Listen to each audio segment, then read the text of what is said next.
সপ্তদশ খণ্ড। শ্রীরামকৃষ্ণ কাঁপতেন নরেন্দ্র প্রভৃতি ভক্ত সঙ্গে দক্ষিণেশ্বরে। প্রথম পরিচ্ছেদ। ঠাকুরের গলার অসুখের সূত্রপাত। শ্রীরামকৃষ্ণ দক্ষিণেশ্বর কালী মন্দিরে সেই পূর্বপরিচিত ঘরে বিশ্রাম করিতেছেন। আজ শনিবার 13 জুন 1885, জ্যৈষ্ঠ শুক্ল প্রতিপদ, জ্যৈষ্ঠ মাসের সংক্রান্তি। বেলা 3টা। ঠাকুর খাওয়া দাওয়ার পর ছোট খাটটিতে একটু বিশ্রাম করিতেছেন।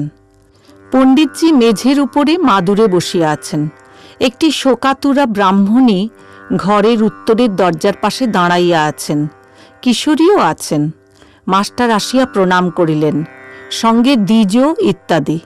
অখিলবাবুর প্রতিবেশীও বসিয়া আছেন, তাহার সঙ্গে একটি আসামি ছোকরা। ঠাকুর শ্রীরামকৃষ্ণ একটু অসুস্থ আছেন।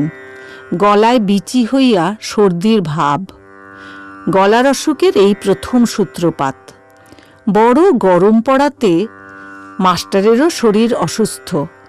ঠাকুরকে সর্বদা দর্শন করিতে দক্ষিণেশ্বরে আসিতে পারেন নাই। শ্রীরামকৃষ্ণ: এই যে তুমি এসেছ, বেশ বেলটি। তুমি কেমন আছো? মাস্টার: আজ্ঞা, আগের চেয়ে একটু ভালো আছি।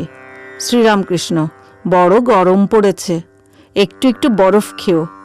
আমারও বাপু বড় গরম পড়ে কষ্ট হয়েছে। গরমেতে কুলপি, বরফ এইসব বেশি খাওয়া হয়েছিল, তাই গলায় বিচি হয়েছে। গয়েরই এমন বিশ্রী গন্ধ দেখি নাই। মাকে বলেছি, মা ভালো করে দাও, আর কুলপি খাবো না।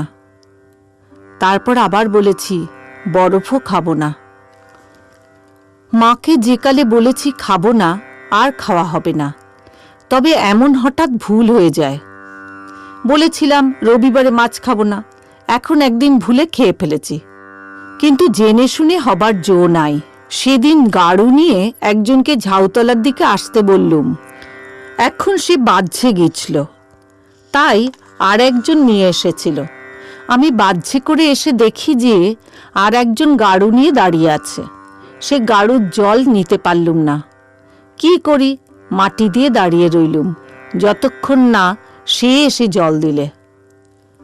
মার পাদপদ্মে ফুল দিয়ে যখন সব ত্যাগ করতে লাগলাম, তখন বলতে লাগলাম, মা এই লও তোমার সূচি, এই লও তোমার অসুচি, এই লও তোমার ধর্ম, এই লও তোমার অধর্ম, এই লও তোমার পাপ, এই লও তোমার পুণ্য, এই লও তোমার ভালো, এই লও তোমার মন্দ, আমায় শুদ্ধা ভক্তি দাও। কিন্তু এই লও তোমার সত্য, এই লও তোমার মিথ্যা, এ কথা বলতে পারলাম না। একজন ভক্ত বরফ আনিয়াছেন। ঠাকুর পুনঃ পুনঃ মাস্টারকে জিজ্ঞাসা করিতেছেন, হাগা খাবো কি? মাস্টার বিনীতভাবে বলিতেছেন, আজ্ঞা, তবে মার সঙ্গে পরামর্শ না করে খাবেন না। ঠাকুর অবশেষে বরফ খাইলেন না। শ্রীরামকৃষ্ণ: সূচি অসুচি এটি ভক্তি, ভক্তের পক্ষে, জ্ঞানীর পক্ষে নয়। বিজয়ের শাশুড়ি বললে, কই আমার কি হয়েছে, এখনো সকলের খেতে পারি না? আমি বললাম, সকলের খেলেই কি জ্ঞান হয়? কুকুর যা তা খায়, তাই বলে কি কুকুর জ্ঞানী? মাস্টারের প্রতি: আমি 5 ব্যঞ্জন দিয়ে খাই কেন? পাছে একঘেয়ে হলে এদের অর্থাৎ ভক্তদের ছেড়ে দিতে হয়। কেশব সেনকে বললাম, আরও এগিয়ে কথা বললে তোমার দলটল থাকে না। জ্ঞানীর অবস্থায় দলটল মিথ্যা, স্বপ্নবৎ। মাছ ছেড়ে দিলাম। প্রথম প্রথম কষ্ট হতো, পরে তত কষ্ট হতো না। পাখির বাসা যদি কেউ পুড়িয়ে দেয়, সে উড়ে উড়ে বেড়ায়, আকাশ আশ্রয় করে। দেহ জগৎ যদি ঠিক মিথ্যা বোধ হয়, তাহলে আত্মা সমাধিস্থ হয়। আগে ওই জ্ঞানীর অবস্থা ছিল। লোক ভালো লাগতো না। হাটখোলায় অমুক একটি জ্ঞানী আছে, কি একটি ভক্ত আছে, এই শুনলাম। আবার কিছুদিন পরে শুনলাম ওই সে মরে গেছে, তাই আর লোক ভালো লাগতো না। তারপর তিনি অর্থাৎ মা মনকে নামালেন, ভক্তি ভক্ততে মন রাখিয়ে দিলেন। মাস্টার অবাক। ঠাকুরের অবস্থা পরিবর্তনের বিষয় শুনিতেছেন। এইবার ঈশ্বর মানুষ হয়ে কেন অবতার হন তাই ঠাকুর বলিতেছেন। শ্রীরামকৃষ্ণ মাস্টারের প্রতি, মনুষ্যলীলা কেন জানো?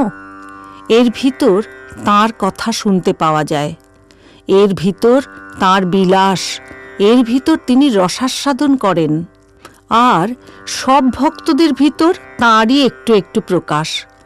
যেমন জিনিস অনেক, চুষতে চুষতে একটু রস, ফুল চুষতে চুষতে একটু মধু। মাস্টারের প্রতি, তুমি এটা বুঝেছ? মাস্টার, আজ্ঞা হাঁ, বেশ বুঝেছি। ঠাকুর দ্বিজোর সহিত কথা কহিতেছেন। দ্বিজোর বয়স 15-16। বাপ দ্বিতীয় পক্ষে বিবাহ করিয়াছেন। দ্বিজ প্রায় মাস্টারের সঙ্গে আসেন। ঠাকুর তাহাকে স্নেহ করেন। দ্বিজ বলিতেছেন, বাবা তাঁকে দক্ষিণেশ্বরে আসিতে দেন না। শ্রীরামকৃষ্ণ দ্বিজোর প্রতি, তোর ভাইরাও আমাকে কি অবজ্ঞা করে? দ্বিজ চুপ করিয়া আছেন। মাস্টার, সংসারের আর 2-4 ঠক্কর খেলে যাদের একটু আধটু যা অবজ্ঞা আছে চলে যাবে। শ্রীরামকৃষ্ণ, বিমাতা আছে, ঘাতও খাচ্ছে। সকলে একটু চুপ করিয়া আছেন। শ্রীরামকৃষ্ণ মাস্টারের প্রতি, একে অর্থাৎ দ্বিজকে পূর্ণর সঙ্গে দেখা করিয়ে দিও। মাস্টার, যে আজ্ঞা। দ্বিজোর প্রতি, পেনেটিতে যেও। শ্রীরামকৃষ্ণ, হাঁ, তাই সব্বাইকে বলছি, একে পাঠিয়ে দিও, ওকে পাঠিয়ে দিও। মাস্টারের প্রতি, তুমি যাবে না? ঠাকুর পেনেটির মহোৎসবে যাইবেন, তাই ভক্তদের সেখানে যাবার কথা বলিতেছেন। মাস্টার, আজ্ঞা, ইচ্ছা আছে। শ্রীরামকৃষ্ণ, বড় নৌকা হবে, টলটল করবে না। গিরিশ ঘোষ যাবে না? ঠাকুর দ্বিজকে একদৃষ্টে দেখিতেছেন। শ্রীরামকৃষ্ণ, আচ্ছা, এত ছোকরা আছে, এই বা আসে কেন তুমি বলো? অবশ্য আগেকার কিছু ছিল। মাস্টার, আজ্ঞা হাঁ। শ্রীরামকৃষ্ণ, সংস্কার, আগের জন্মে কর্ম করা আছে, সরল হয় শেষ জন্মে, শেষ জন্মে খ্যাপাটে ভাব থাকে। তবে কি জানো, তাঁর ইচ্ছা, তাঁর হাতে জগতে সব হচ্ছে, তাঁর নাতে হওয়া বন্ধ হচ্ছে। মানুষের আশীর্বাদ করতে নাই কেন?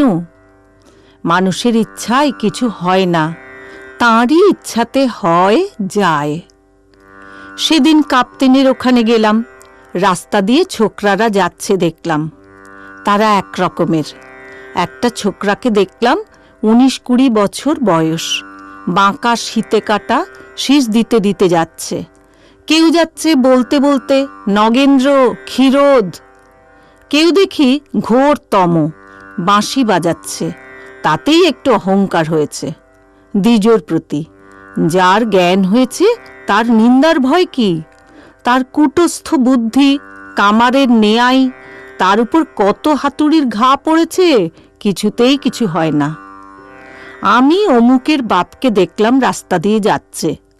মাস্টার, লোকটি বেশ সরল। শ্রীরামকৃষ্ণ, কিন্তু চোখ রাঙা। ঠাকুর কাপ্তেনের বাড়ি গিয়াছিলেন, সেই গল্প করিতেছেন। যেসব ছেলেরা ঠাকুরের কাছে আসে, কাপ্তেন তাহাদের নিন্দা করিয়াছিলেন। হাজরা মহাশয়ের কাছে বোধহয় তাহাদের নিন্দা শুনিয়াছিলেন। শ্রীরামকৃষ্ণ, কাপ্তেনের সঙ্গে কথা হচ্ছিল। আমি বললাম, পুরুষ আর প্রকৃতি ছাড়া আর কিছুই নাই। নারদ বলেছিলেন, হে রাম, যত পুরুষ দেখতে পাও সব তোমার অংশ, আর যত স্ত্রী দেখতে পাও সব সীতার অংশ।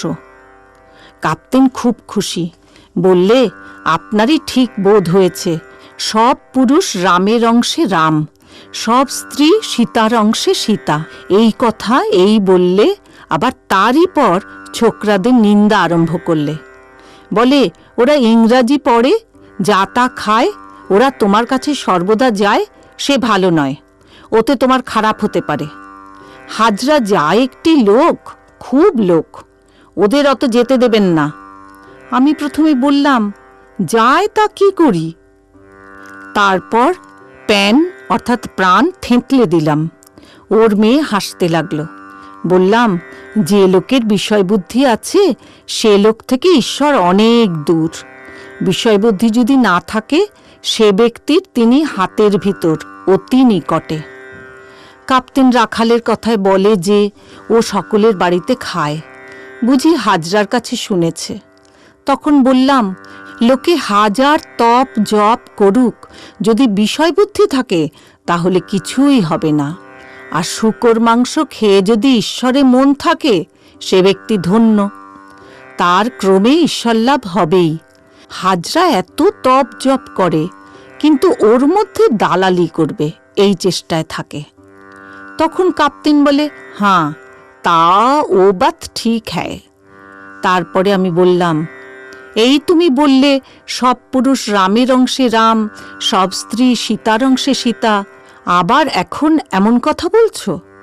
কাপ্তেন বললে, তা তো, কিন্তু তুমি সকলকে তো ভালোবাসো না। আমি বললাম, আপো নারায়ণ, সবই জল, কিন্তু কোনো জল খাওয়া যায়, কোনোটিতে নাওয়া যায়, কোনো জলে শৌচ করা যায়। এই যে তোমার মাগ মেয়ে বসে আছে, আমি দেখছি সাক্ষাৎ আনন্দময়ী।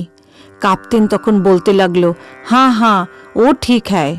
তখন আবার আমার পায়ে ধরতে যায়। এই বলিয়া ঠাকুর হাসিতে লাগিলেন। এইবার ঠাকুর কাপ্তেনের কত গুণ তাহা বলিতেছেন। শ্রীরামকৃষ্ণ। কাপ্তেনের অনেক গুণ, রোজ নিত্যকর্ম, নিজে ঠাকুর পূজা, স্নানের মন্ত্রই কত। কাপ্তেন খুব একজন কর্মী, পূজা জপ আরতি পাঠ স্তব এসব নিত্যকর্ম করে। আমি কাপ্তেনকে বকতে লাগলাম, বললাম, তুমি পড়েই সব খারাপ করেছ, আর পড়ো না। আমার অবস্থা কাপ্তেন বললে উড্ডীয়মান ভাব, জীবাত্মা আর পরমাত্মা। জীবাত্মা যেন একটা পাখি, আর পরমাত্মা যেন আকাশ, চিদাকাশ। কাপ্তেন বললে, তোমার জীবাত্মা চিদাকাশে উড়ে যায়, তাই সমাধি। সহাস্যে কাপ্তেন বাঙালিদের নিন্দা করলে, বললে বাঙালিরা নির্বোধ, কাছে মানিক রয়েছে চিনলে না। কাপ্তেনের বাপ খুব ভক্ত ছিল, ইংরেজের ফৌজে সুবাদারের কাজ করত, যুদ্ধক্ষেত্রে পূজার সময় পূজা করত, এক হাতে শিব পূজা, এক হাতে তরবার বন্দুক। মাস্টারের প্রতি তবে কি জানো, রাত দিন বিষয়কর্ম, মাগ ছেলে ঘিরে রয়েছে, যখনই যাই দেখি। আবার লোকজন হিসাবের খাতা মাঝে মাঝে আনে। একবার ঈশ্বরেও মন যায়, যেমন বিকারের রোগী, বিকারের ঘোর লেগেই আছে, একবার চটকা ভাঙে, তখন জল খাবো বলে চেঁচিয়ে ওঠে, আবার জল দিতে দিতে অজ্ঞান হয়ে যায়, কোনো হুঁশ থাকে না। আমি তাই ওকে বললাম, তুমি কর্মী। কাপ্তেন বললে, আজ্ঞা আমার পূজা এইসব করতে আনন্দ হয়, জীবের কর্ম বই আর উপায় নাই। আমি বললাম, কিন্তু কর্ম কি চিরকাল করতে হবে? মৌমাছি ভন ভন কতক্ষণ করে? যতক্ষণ না ফুলে বসে। মধুপানের সময় ভনভনানি চলে যায়। কাপ্তেন বললে, আপনার মতো আমরা কি পূজা আর কর্ম ত্যাগ করতে পারি? তার কিন্তু কথার ঠিক নাই, কখনো বলে এসব জড়, কখনো বলে এসব চৈতন্য। আমি বলি, জড় আবার কি, সবই চৈতন্য। পূর্ণর কথা ঠাকুর মাস্টারকে জিজ্ঞাসা করিতেছেন। শ্রীরামকৃষ্ণ। পূর্ণকে আরেকবার দেখলে আমার ব্যাকুলতা একটু কম পড়বে। কি চতুর, আমার উপর খুব টান। সে বলে, আমারও বুক কেমন করে আপনাকে দেখবার জন্য। মাস্টারের প্রতি, তোমার স্কুল থেকে ওকে ছাড়িয়ে নিয়েছে, তাতে তোমার কি কিছু ক্ষতি হবে? মাস্টার, যদি তাঁরা অর্থাৎ বিদ্যাসাগর বলেন তোমার জন্য ওকে স্কুল থেকে ছাড়িয়ে নিলে, তাহলে আমার জবাব দিবার পথ আছে। শ্রীরামকৃষ্ণ, কি বলবে? মাস্টার, এই কথা বলবো, সাধু সঙ্গে ঈশ্বর চিন্তা হয়, সে আর মন্দ কাজ নয়। আর আপনারা যে বই পড়াতে দিয়েছেন তাতেই আছে ঈশ্বরকে প্রাণের সহিত ভালোবাসবে। ঠাকুর হাসিতেছেন। শ্রীরামকৃষ্ণ। কাপ্তেনের বাড়িতে ছোট নরেনকে ডাকলুম। বললাম, তোর বাড়িটা কোথায়? চল যাই। সে বললে, আসুন, কিন্তু ভয়ে ভয়ে চলতে লাগলো সঙ্গে, পাছে বাপ জানতে পারে। সকলের হাস্য। অখিলবাবুর প্রতিবেশীকে, হ্যাঁ গা, তুমি অনেককাল আসো নাই, 7-8 মাস হবে। প্রতিবেশী, আজ্ঞা 1 বৎসর হবে। শ্রীরামকৃষ্ণ, তোমার সঙ্গে আরেকটি বাবু আসতেন। প্রতিবেশী, আজ্ঞা হাঁ, নীলমণি বাবু। শ্রীরামকৃষ্ণ, তিনি কেন আসেন না? একবার তাঁকে আসতে বলো, তাঁর সঙ্গে দেখা করিয়ে দিও। প্রতিবেশীর সঙ্গী বালক দৃষ্টে, এ ছেলেটি কে? প্রতিবেশী, এ ছেলেটির বাড়ি আসামে। শ্রীরামকৃষ্ণ, আসাম কোথা, কোন দিকে? দ্বিজ আশুর কথা বলিতেছেন। আশুর বাবা তার বিবাহ দিবেন, আশুর ইচ্ছা নাই। শ্রীরামকৃষ্ণ, দেখো দেখো, তার ইচ্ছা নাই, জোর করে বিবাহ দিচ্ছে।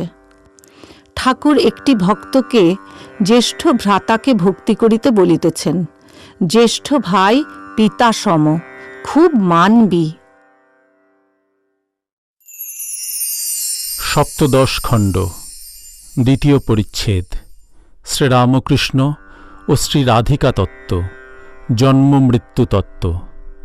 পণ্ডিতজি বসিয়া আছেন। তিনি উত্তর পশ্চিমাঞ্চলের লোক। শ্রীরামকৃষ্ণ সহাস্যে মাস্টারের প্রতি বলিলেন, খুব ভাগবতের পণ্ডিত। মাস্টার ও ভক্তেরা পণ্ডিতজিকে এক দৃষ্টে দেখিতেছেন। শ্রীরামকৃষ্ণ পণ্ডিতের প্রতি বলিলেন, আচ্ছা জি, যোগমায়া কি? পণ্ডিতজি যোগমায়ার একরকম ব্যাখ্যা করিলেন। শ্রীরামকৃষ্ণ, রাধিকাকে কেন যোগমায়া বলে না? পণ্ডিতজি এই প্রশ্নের উত্তর একরকম দিলেন। তখন ঠাকুর নিজেই বলিতেছেন, রাধিকা বিশুদ্ধ সত্য, প্রেমময়ী। যোগমায়ার ভিতর 3 গুণই আছে, সত্য, রজঃ, তম। শ্রীমতীর ভিতর বিশুদ্ধ সত্য বই আর কিছুই নাই। মাস্টারের প্রতি বলিলেন, নরেন্দ্র এখন শ্রীমতীকে খুব মানে। সে বলে, সচ্চিদানন্দকে যদি ভালোবাসতে শিখতে হয় তো রাধিকার কাছে শেখা যায়। সচ্চিদানন্দ নিজে রসাস্বাদন করতে রাধিকার সৃষ্টি করেছেন। সচ্চিদানন্দ কৃষ্ণের অঙ্গ থেকে রাধা বেরিয়েছেন। সচ্চিদানন্দ কৃষ্ণই আধার, আর নিজেই শ্রীমতীরূপে আধেয়। নিজের রস আস্বাদন করতে, অর্থাৎ সচ্চিদানন্দকে ভালোবেসে আনন্দ সম্ভোগ করতে। তাই বৈষ্ণবদের গ্রন্থে আছে, রাধা জন্মগ্রহণ করে চোখ খুলেন নাই, অর্থাৎ এই ভাব যে এই চক্ষে আর কাকে দেখব। রাধিকাকে দেখতে যশোদা যখন কৃষ্ণকে কোলে করে গেলেন, তখন কৃষ্ণকে দেখবার জন্য রাধা চোখ খুললেন।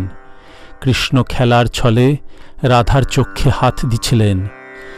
আসামী বালকের প্রতি বলিলেন, এ কি দেখেছ, ছোট ছেলে চোখে হাত দেয়?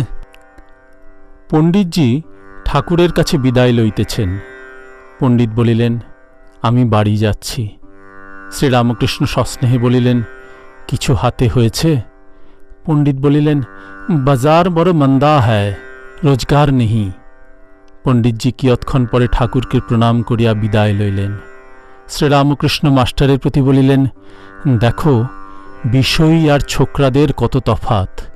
এই পণ্ডিত রাত দিন টাকা টাকা করছে। কলকাতায় এসেছে পেটের জন্য, তা না হলে বাড়ির সেগুলির পেট চলে না। তাই এর দ্বারে ওর দ্বারে যেতে হয়। মন একাগ্র করে ঈশ্বর চিন্তা করবে কখন? কিন্তু ছোকরাদের ভিতর কামিনী কাঞ্চন নাই। ইচ্ছা করলেই ঈশ্বরেতে মন দিতে পারে। ছোকরারা বিষয়ীর সঙ্গ ভালোবাসবে না। রাখাল মাঝে মাঝে বলতো, বিষয়ী লোক আসতে দেখলে ভয় হয়। আমার যখন প্রথম এই অবস্থা হলো, তখন বিষয়ী লোক আসতে দেখলে ঘরের দরজা বন্ধ করতাম। দেশে শ্রীরাম মল্লিককে অত ভালোবাসতাম, কিন্তু এইখানে যখন এলো তখন ছুঁতে পারলাম না। শ্রীরামের সঙ্গে ছেলেবেলায় খুব প্রণয় ছিল। রাত দিন একসঙ্গে থাকতাম, একসঙ্গে শুয়ে থাকতাম। তখন 16-17 বৎসর বয়স। লোকে বলতো, এদের ভিতর একজন মেয়ে মানুষ হলে দুজনের বিয়ে হতো। তাদের বাড়িতে দুজনে খেলা করতাম। তখনকার সব কথা মনে পড়ছে। তাদের কুটুম্বেরা পালকি চড়ে আসত। বেয়ারাগুলো হিঞ্জোরা হিঞ্জোরা বলতে থাকত। শ্রীরামকে দেখব বলে কতবার লোক পাঠিয়েছি। এখন চানকে দোকান করেছে। সেদিন এসেছিল, 2 দিন এখানে ছিল। শ্রীরাম বললে, ছেলেপিলে হয় নাই, ভাইপোটিকে মানুষ করছিলাম, সেটি মরে গেছে। বলতে বলতে শ্রীরাম দীর্ঘ নিঃশ্বাস ফেললে। চোখে জল এলো।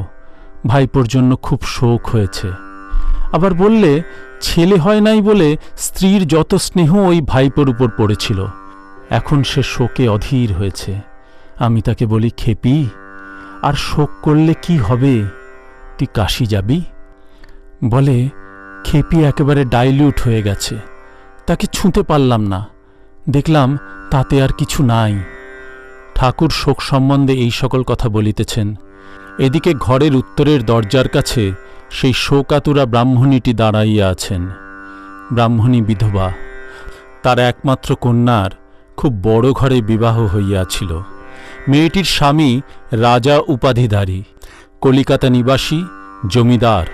মেয়েটি যখন বাপের বাড়ি আসিতেন তখন সঙ্গে সেপাই শান্ত্রী আসিত। মায়ের বুক যেন 10 হাত হইত। সেই একমাত্র কন্যা কয়দিন হইল ইহালোক ত্যাগ করিয়া গিয়াছে।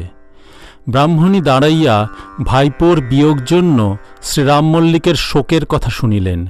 তিনি কয়দিন ধরিয়া বাগবাজার হইতে পাগলের ন্যায় ছুটে ছুটে ঠাকুর শ্রীরামকৃষ্ণকে দর্শন করিতে আসিতেছেন।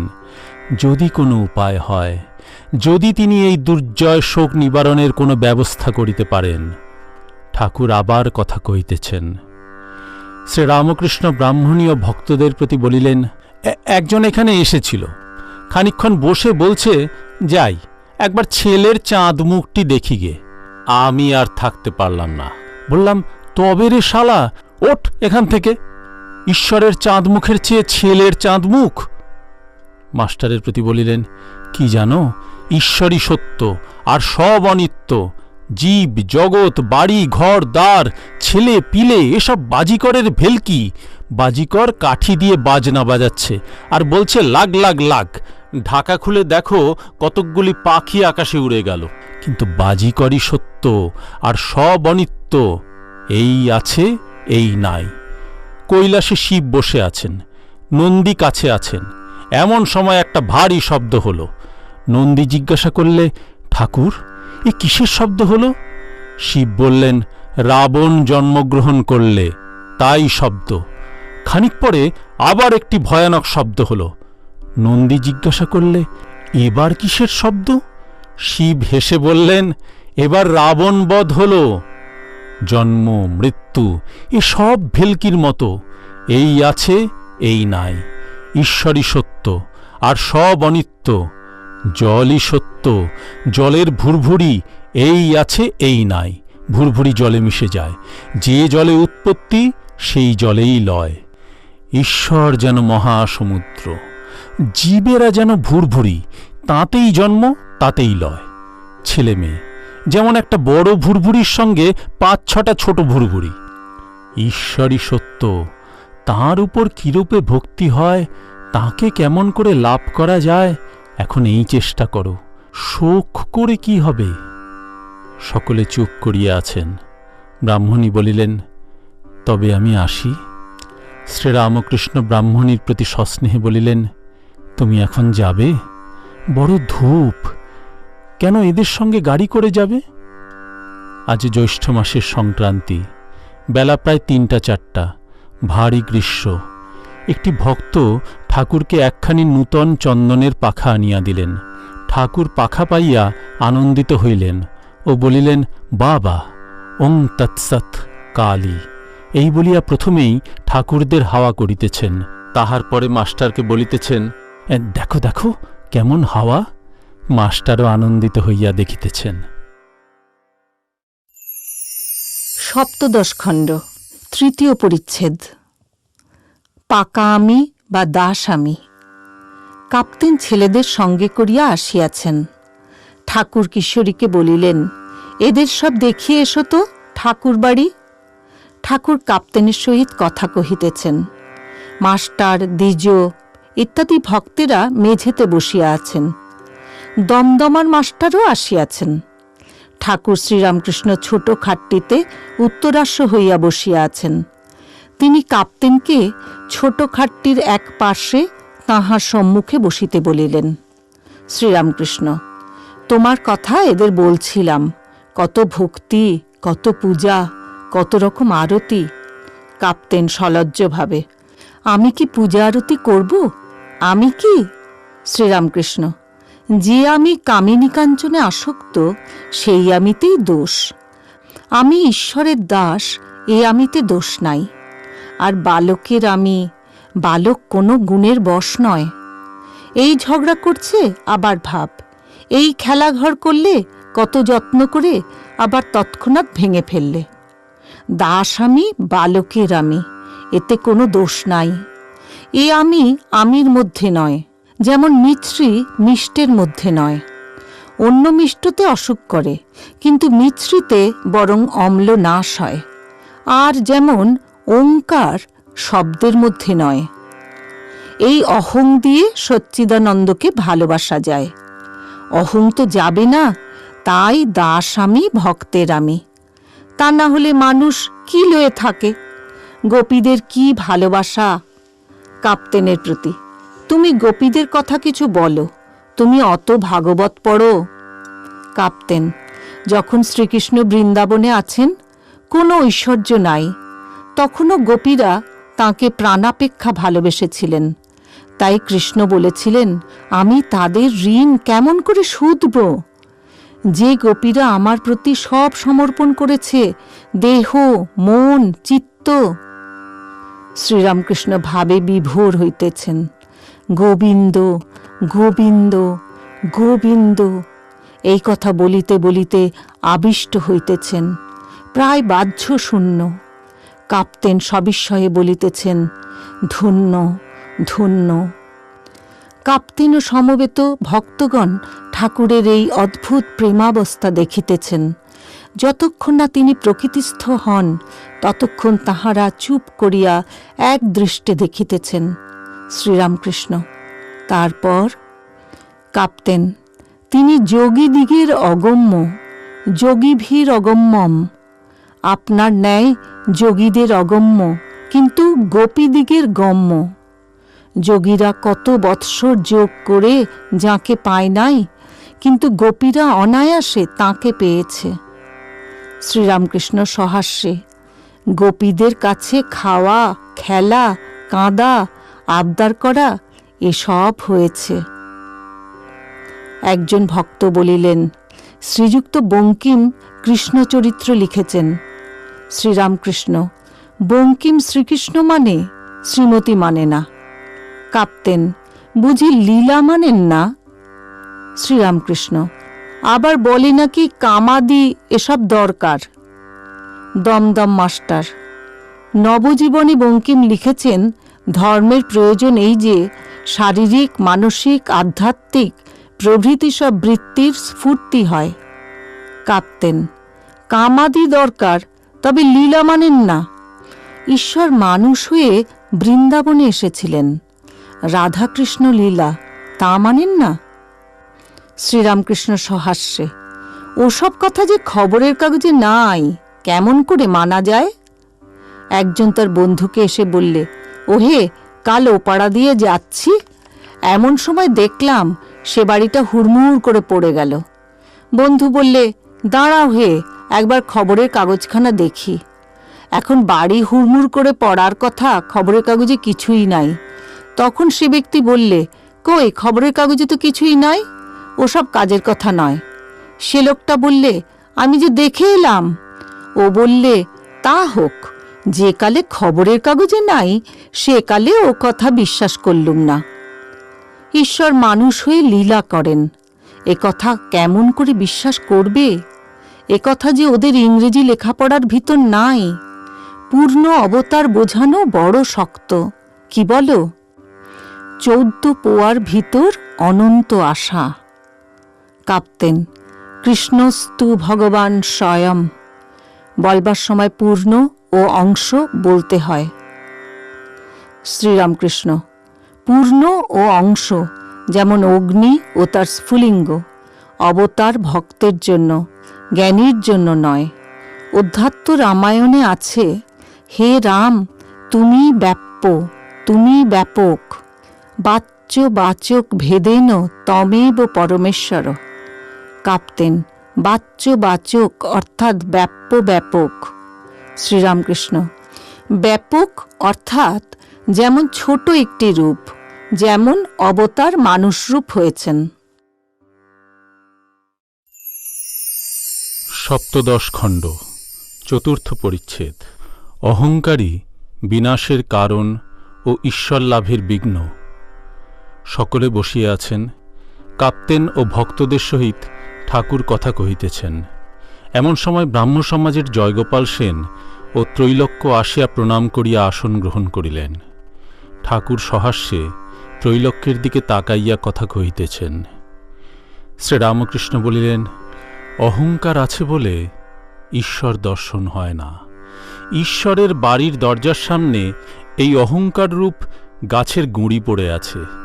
এই গুঁড়ি উল্লঙ্ঘন না করলে তার ঘরে প্রবেশ করা যায় না। একজন ভূত সিদ্ধ হয়েছিল।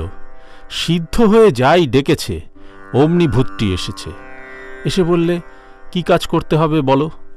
কাজ যাই দিতে পারবে না, অমনি তোমার ঘাড় ভাঙব। সে ব্যক্তি যত কাজ দরকার ছিল সব ক্রমে ক্রমে করিয়ে নিল। তারপর আর কাজ পায় না। ভূতটি বললে, এইবার তোমার ঘাড় ভাঙি? সে বললে, একটু দাঁড়াও, আমি আসছি। এই বলে গুরুদেবের কাছে গিয়ে বললে, মহাশয়, ভারী বিপদে পড়েছি। এই বিবরণ, এখন কি করি? গুরু তখন বললেন, তুই এক কর্ম কর, তাকে এই চুল গাছটি সোজা করতে বল। ভূতটি দিনরাত ওই করতে লাগল। চুল কি সোজা হয়? যেমন বাঁকা তেমনি রহিল। অহংকারও এই যায় আবার আসে। অহংকার ত্যাগ না করলে ঈশ্বরের কৃপা হয় না। কর্মের বাড়িতে যদি একজনকে ভাঁড়ারি করা যায়, যতক্ষণ ভাঁড়ারে সে থাকে ততক্ষণ কর্তা আসে না। যখন সে নিজে ইচ্ছা করে ভাঁড়ার ছেড়ে চলে যায়, তখনই কর্তা ঘরে চাবি দেয় ও নিজে ভাঁড়ারের বন্দোবস্ত করে। নাবালকেরই অছি। ছেলে মানুষ নিজে বিষয় রক্ষা করতে পারে না, রাজা ভার লন। অহংকার ত্যাগ না করলে ঈশ্বর ভার লন না। বৈকুণ্ঠে লক্ষ্মীনারায়ণ বসে আছেন। হঠাৎ নারায়ণ উঠে দাঁড়ালেন। লক্ষ্মী পদসেবা করছিলেন। বললেন, ঠাকুর, কোথা যাও? নারায়ণ বললেন, আমার একটি ভক্ত বড় বিপদে পড়েছে, তাই তাকে রক্ষা করতে যাচ্ছি। এই বলে নারায়ণ বেরিয়ে গেলেন, কিন্তু তৎক্ষণাৎ আবার ফিরলেন। লক্ষ্মী বললেন, ঠাকুর, এত শীঘ্র ফিরলেন যে? নারায়ণ হেসে বললেন, ভক্তটি প্রেমে বিহ্বল হয়ে পথে চলে যাচ্ছিল। ধোপারা কাপড় শুকাতে দিছিল। ভক্তটি মারিয়ে যাচ্ছিল। দেখে ধোপারা লাঠি লয়ে তাকে মারতে যাচ্ছিল, তাই আমি তাকে রক্ষা করতে গিয়েছিলাম। লক্ষ্মী আবার বললেন, ফিরে এলেন কেন? নারায়ণ হাসতে হাসতে বললেন, সে ভক্তটি নিজে ধোপাদের মারবার জন্য ইট তুলেছে দেখলাম, তাই আমি আর গেলাম না। সকলের হাস্য। কেশব সেনকে বলেছিলাম, অহং ত্যাগ করতে হবে। তাতে কেশব বললে, তাহলে মহাশয় দল কেমন করে থাকে? আমি বললাম, তোমার একই বুদ্ধি। তুমি কাঁচা আমি ত্যাগ করো, যে আমিতে কামিনী কাঞ্চনে আসক্ত করে। কিন্তু পাকা আমি, দাস আমি, ভক্তের আমি ত্যাগ করতে বলছি না। আমি ঈশ্বরের দাস, আমি ঈশ্বরের সন্তান। এর নাম পাকা আমি, এতে কোনো দোষ নাই। ত্রৈলোক্য, অহংকার যাওয়া বড় শক্ত। লোকে মনে করে বুঝি গেছে। শ্রীরামকৃষ্ণ বলিলেন, পাছে অহংকার হয় বলে গৌরী আমি বলতো না, বলতো ইনি। আমিও তার দেখা দেখি বলতাম ইনি। আমি খেয়েছি না বলে বলতাম ইনি খেয়েছেন। সেজবাবু তাই দেখে একদিন বললে, সে কি বাবা, তুমি ওসব কেন বলবে? ওসব ওরা বলুক, ওদের অহংকার আছে। তোমার তো আর অহংকার নাই, তোমার ওসব বলার কিছু দরকার নাই। কেশবকে বললাম, আমিটা তো যাবে না, অতএব সে দাস ভাবে থাক। যেমন দাস প্রহ্লাদ দুই ভাবে থাকতেন। কখনো বোধ করতেন তুমি আমি, আমি তুমি, সোহং। আবার যখন অহং বুদ্ধি আসত, তখন দেখতেন আমি দাস, তুমি প্রভু। একবার পাকা সোহং হলে পরে তারপর দাস ভাবে থাকা, যেমন আমি দাস। কাপ্তেনের প্রতি বলিলেন, ব্রহ্মজ্ঞান হলে কতকগুলি লক্ষণে বুঝা যায়। শ্রীমদ্ভগবতে জ্ঞানীর 4টি অবস্থার কথা আছে। বালকবৎ, জড়বৎ, উন্মাদবৎ, পিশাচবৎ। 5 বছরের বালকের অবস্থা হয়, আবার কখনো পাগলের মতন ব্যবহার করে, কখনো জ্বরের ন্যায় থাকে। এ অবস্থায় কর্ম করতে পারে না, কর্মত্যাগ হয়। তবে যদি বলো জনকাদি কর্ম করেছিলেন, তা কি জানো? তখনকার লোক কর্মচারীদের উপর ভার দিয়ে নিশ্চিন্ত হতো, আর তখনকার লোকও খুব বিশ্বাসী ছিল। শ্রীরামকৃষ্ণ কর্মত্যাগের কথা বলিতেছেন। আবার যাহাদের কর্মে আসক্তি আছে তাহাদের অনাসক্ত হয়ে কর্ম করতে বলছেন। শ্রীরামকৃষ্ণ বলিলেন, জ্ঞান হলে বেশি কর্ম করতে পারে না। ত্রৈলোক্য বলিলেন, কেন? পওহারি বাবা এমন যোগী, কিন্তু লোকের ঝগড়া বিবাদ মিটিয়ে দেন, এমনকি মোকদ্দমা নিষ্পত্তি করেন। শ্রীরামকৃষ্ণ, হাঁ হাঁ, তা বটে। দুর্গাচরণ ডাক্তার এত মাতাল, 24 ঘণ্টা মদ খেয়ে থাকত, কিন্তু কাজের বেলা ঠিক। চিকিৎসা করবার সময় কোনো রূপ ভুল হবে না। ভক্তি লাভ করে কর্ম করলে দোষ নাই, কিন্তু বড় কঠিন, খুব তপস্যা চাই। ঈশ্বরই সব করছেন, আমরা যন্ত্রস্বরূপ। কালীঘরের সামনে শিখরা বলেছিল ঈশ্বর দয়াময়। আমি বললাম, দয়া কাদের উপর? শিখরা বললে, কেন মহারাজ, আমাদের সকলের উপর। আমি বললাম, আমরা সকলে তাঁর ছেলে, ছেলের উপর আবার দয়া কি? তিনি ছেলেদের দেখছেন, তা তিনি দেখবেন না তো কি বামুন পাড়ার লোক এসে দেখবে? আচ্ছা, যারা দয়াময় বলে তারা এটি ভাবে না যে আমরা কি পরের ছেলে? কাঁপতেন, আজ্ঞা হাঁ, আপনার বলে বোধ থাকে না। শ্রীরামকৃষ্ণ, তবে কি দয়াময় বলবে না? যতক্ষণ সাধনার অবস্থা ততক্ষণ বলবে।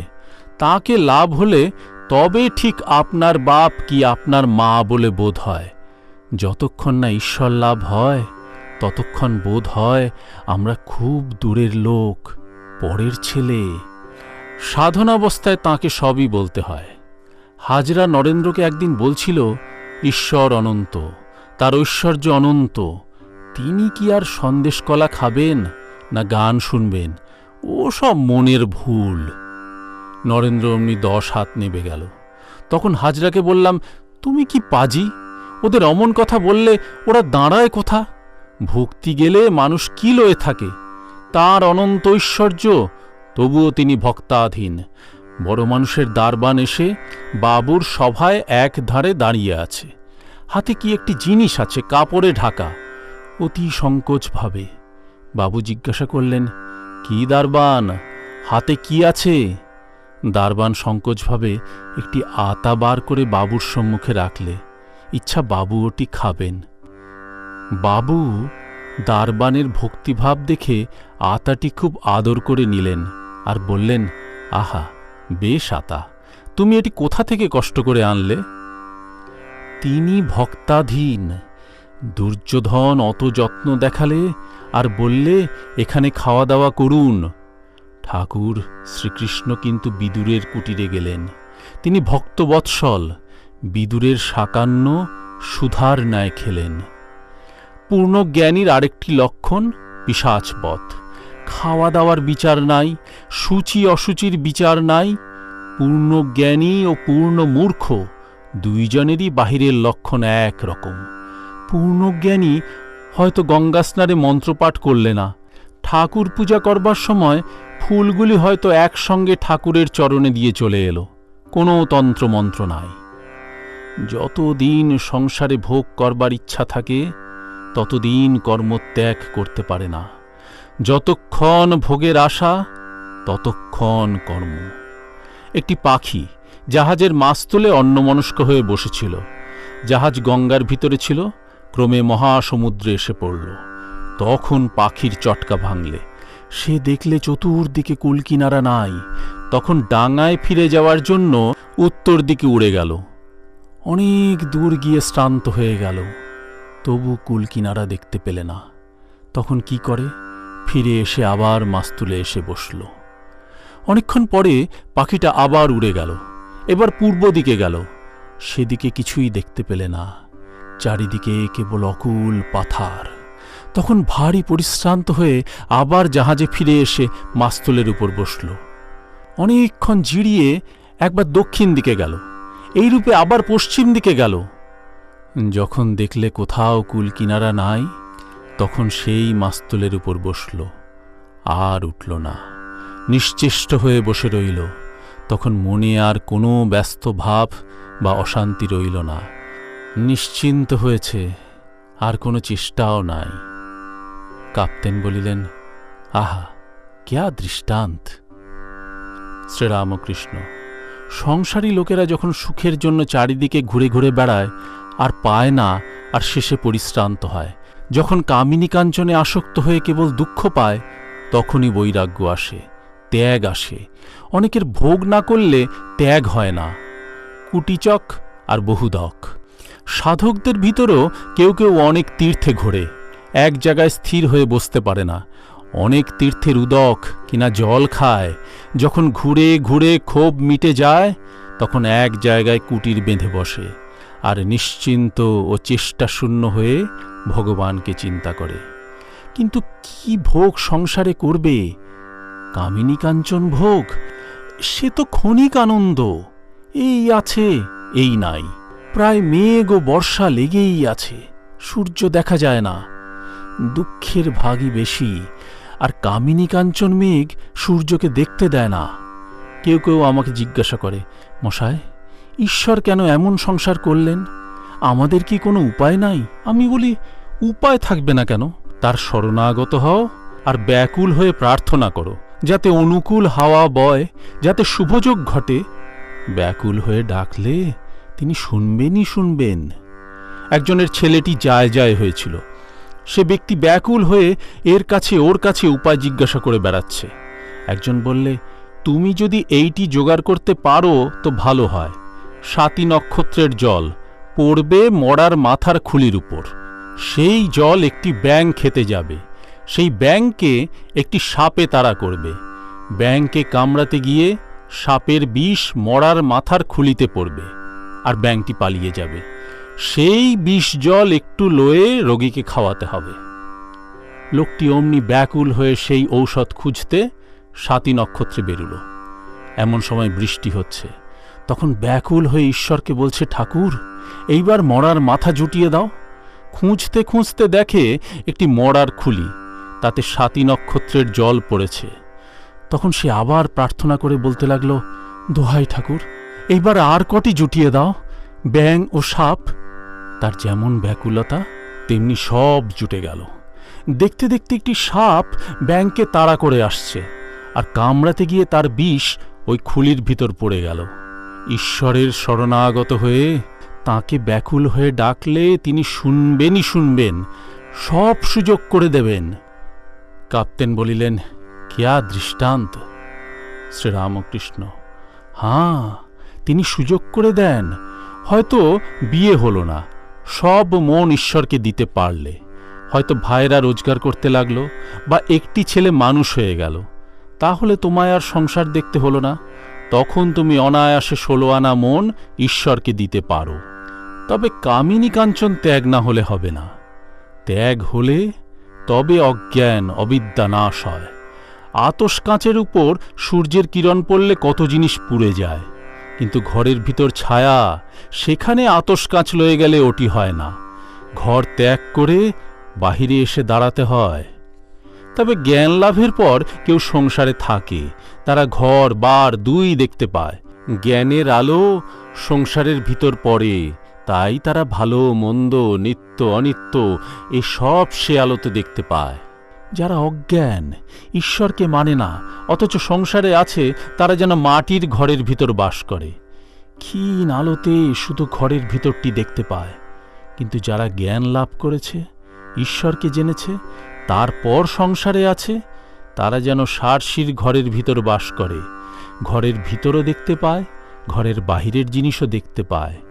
জ্ঞান সূর্যের আলো ঘরের ভিতরে খুব প্রবেশ করে, সে ব্যক্তি ঘরের ভিতরের জিনিস খুব স্পষ্ট রূপে দেখতে পায়, কোনটি ভালো, কোনটি মন্দ, কোনটি নিত্য, কোনটি অনিত্য। ঈশ্বরই কর্তা, আর সব তার যন্ত্রস্বরূপ। তাই জ্ঞানীরও অহংকার করবার জো নাই। মহিম্নস্তব যে লিখেছিল তার অহংকার হয়েছিল, শিবের ষাঁড় যখন দাঁত বের করে দেখালে তখন তার অহংকার চূর্ণ হয়ে গেল। দেখলে এক একটি দাঁত এক এক মন্ত্র। তার মানে কি জানো? এসব মন্ত্র অনাদিকাল ছিল, তুমি কেবল উদ্ধার করলে। গুরুগিরি করা ভালো নয়। ঈশ্বরের আদেশ না পেলে আচার্য হওয়া যায় না। যে নিজে বলে আমি গুরু, সে হীন বুদ্ধি। দাঁড়িপাল্লা দেখো নাই, হালকা দিকটা উঁচু হয়।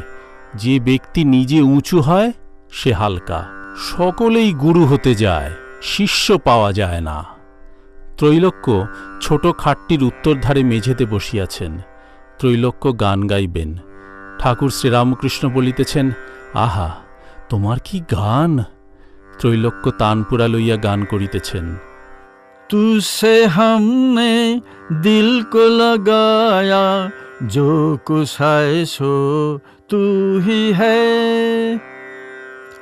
তুমি সর্বস্ব আমার, হে নাথ প্রাণাধার সারাৎসার। নাহি তোমা বিনে কেহ ত্রিভুবনে আপনার বলিবার। গান শুনিয়া ঠাকুর শ্রীরামকৃষ্ণ ভাবে বিভোর হইতেছেন আর বলিতেছেন, আহা, তুমিই সব, আহা আহা। গান সমাপ্ত হইল। 6টা বাজিয়া গিয়াছে। ঠাকুর মুখ ধুইতে ঝাউতলার দিকে যাইতেছেন, সঙ্গে মাস্টার। ঠাকুর হাসিতে হাসিতে গল্প করিতে করিতে যাইতেছেন। মাস্টারকে হঠাৎ বলিলেন, কই, তোমরা খেলে না? আর ওরা খেলে না? ঠাকুর ভক্তদের প্রসাদ দিবার জন্য ব্যস্ত হইয়াছেন। আজ সন্ধ্যার পর ঠাকুরের কলিকাতায় যাইবার কথা আছে। ঝাউতলা থেকে ফিরিবার সময় মাস্টারকে বলিতেছেন, তাই তো, কার গাড়িতে যাই? সন্ধ্যা হইয়াছে।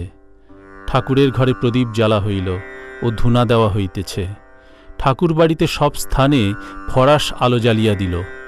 রোশন চৌকি বাজিতেছে। এবার দ্বাদশ শিব মন্দিরে, বিষ্ণু ঘরে ও কালী ঘরে আরতি হইবে। ছোট খাটটিতে বসিয়া ঠাকুরদের নাম কীর্তনান্তর ঠাকুর শ্রীরামকৃষ্ণ মার ধ্যান করিতেছেন। আরতি হইয়া গেল। কিয়ৎক্ষণ পরে ঠাকুর এদিক ওদিক ঘরে পায়চারি করিতেছেন ও ভক্তদের সঙ্গে মাঝে মাঝে কথা কহিতেছেন, আর কলিকাতায় যাইবার জন্য মাস্টারের সঙ্গে পরামর্শ করিতেছেন। এমন সময় নরেন্দ্র আসিয়া উপস্থিত, সঙ্গে শরৎ ও আরও 2-1টি ছোকরা। তাহারা আসিয়া ভূমিষ্ঠ হইয়া প্রণাম করিলেন। নরেন্দ্রকে দেখিয়া ঠাকুরের স্নেহ উথলিয়া পড়িল। যেমন কচি ছেলেকে আদর করে, ঠাকুর নরেন্দ্রের মুখে হাত দিয়া আদর করিতে লাগিলেন ও স্নেহপূর্ণ স্বরে বলিলেন, তুমি এসেছ? ঘরের মধ্যে পশ্চিমাস্য হইয়া ঠাকুর দাঁড়াইয়া আছেন। নরেন্দ্র ও আর কয়টি ছোকরা ঠাকুরকে প্রণাম করিয়া পূর্বাশ্ব হইয়া তাহার সম্মুখে কথা কহিতেছেন। ঠাকুর মাস্টারের দিকে মুখ ফিরাইয়া বলিতেছেন, নরেন্দ্র এসেছে, আর যাওয়া যায়? লোক দিয়ে নরেন্দ্রদের ডেকে পাঠিয়েছিলাম, আর যাওয়া যায়, কি বলো? মাস্টার বলিলেন, যে আজ্ঞা, আজ তবে থাক। শ্রীরামকৃষ্ণ, আচ্ছা, কাল যাব, হয় নৌকায় নয় গাড়িতে। অন্যান্য ভক্তদের প্রতি বলিলেন, তোমরা তবে এসো, আজ রাত হল। ভক্তেরা সকলে একে একে প্রণাম করিয়া বিদায় গ্রহণ করিলেন।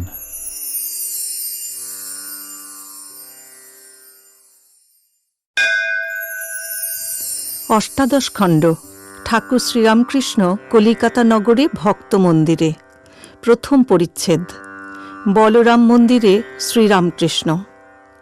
শ্রীরামকৃষ্ণ ভক্ত সঙ্গে বলরামের বৈঠকখানায় বসিয়া আছেন। সহাস্যবদন। এখন বেলা প্রায় 3টা। বিনোদ, রাখাল, মাস্টার ইত্যাদি কাছে বসিয়া। ছোট নরেনও আসিয়া উপস্থিত হইলেন। আজ মঙ্গলবার, 28শে জুলাই 1885 খ্রিস্টাব্দ, আষাঢ় কৃষ্ণ প্রতিপদ। ঠাকুর বলরামের বাটিতে সকালে আসিয়াছেন ও ভক্ত সঙ্গে আহারাদি করিয়াছেন।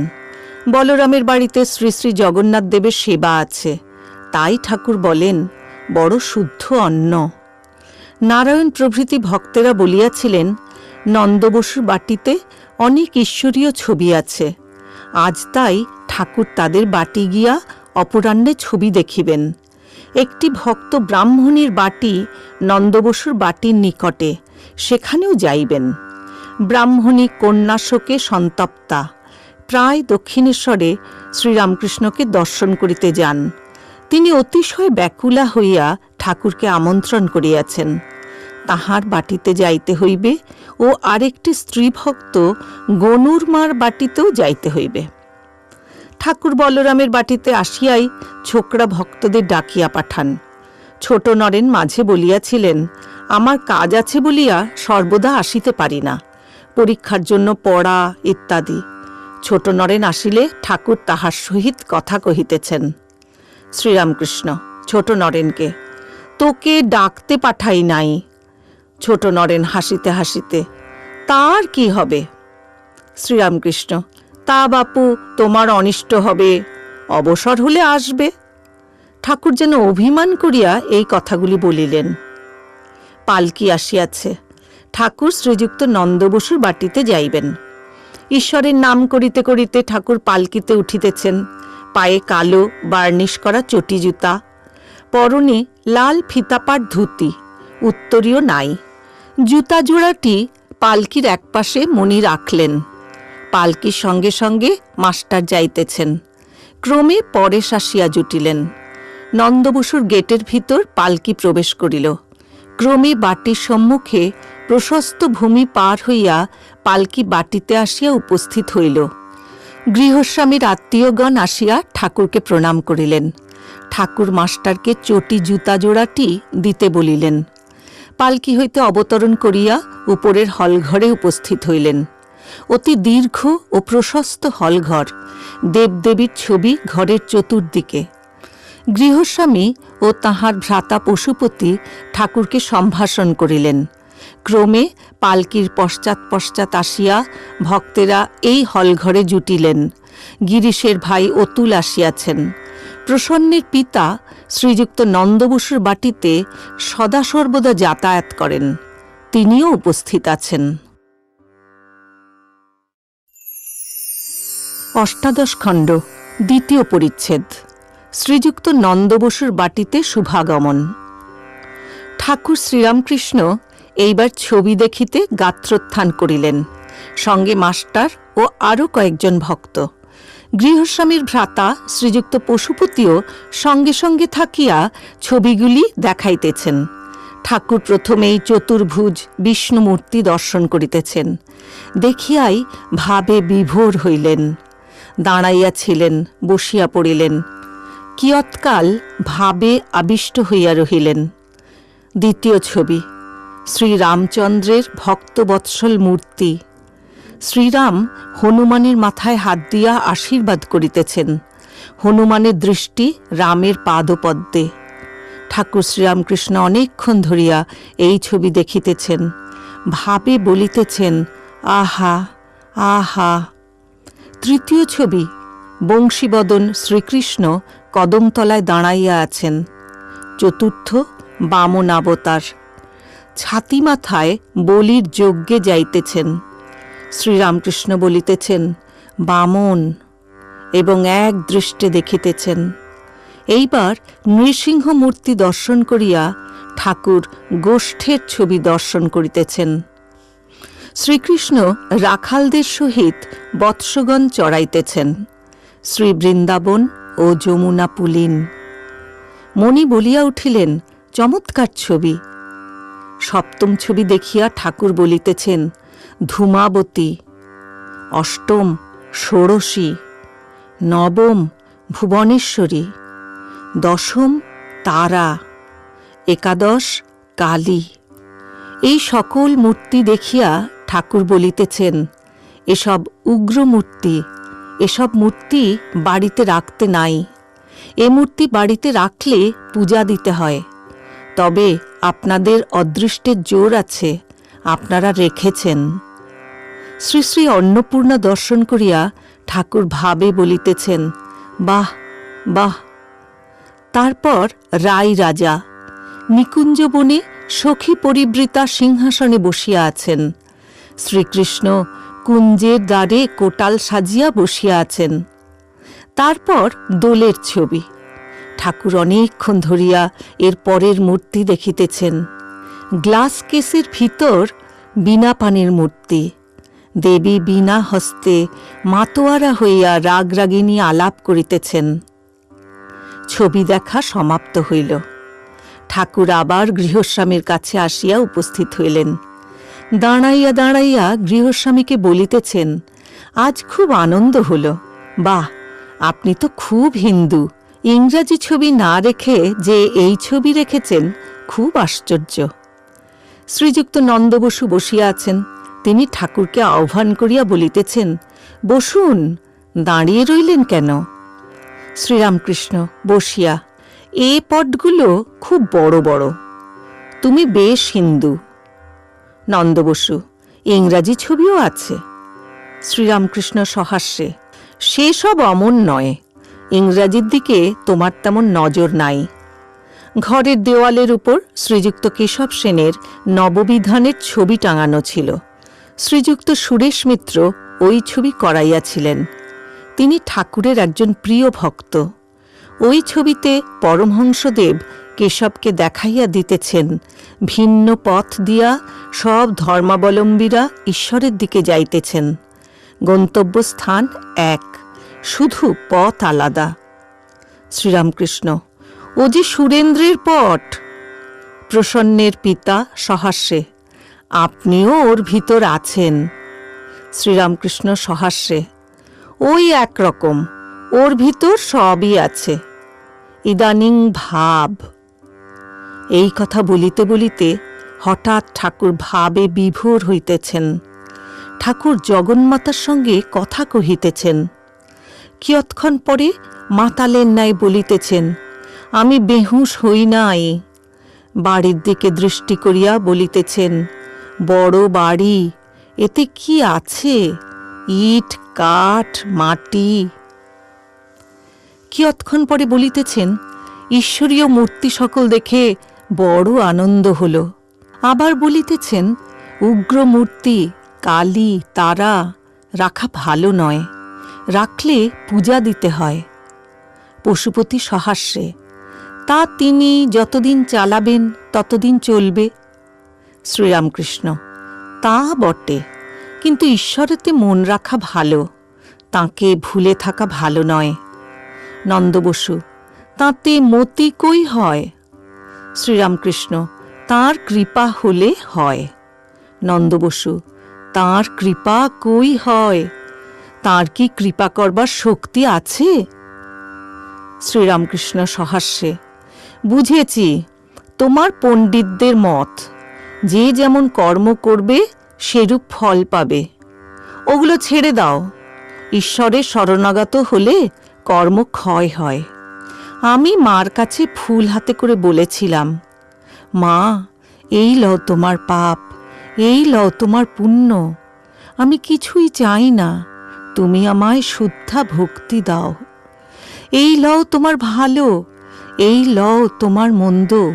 আমি ভালো মন্দ কিছুই চাই না, আমায় শুদ্ধা ভক্তি দাও।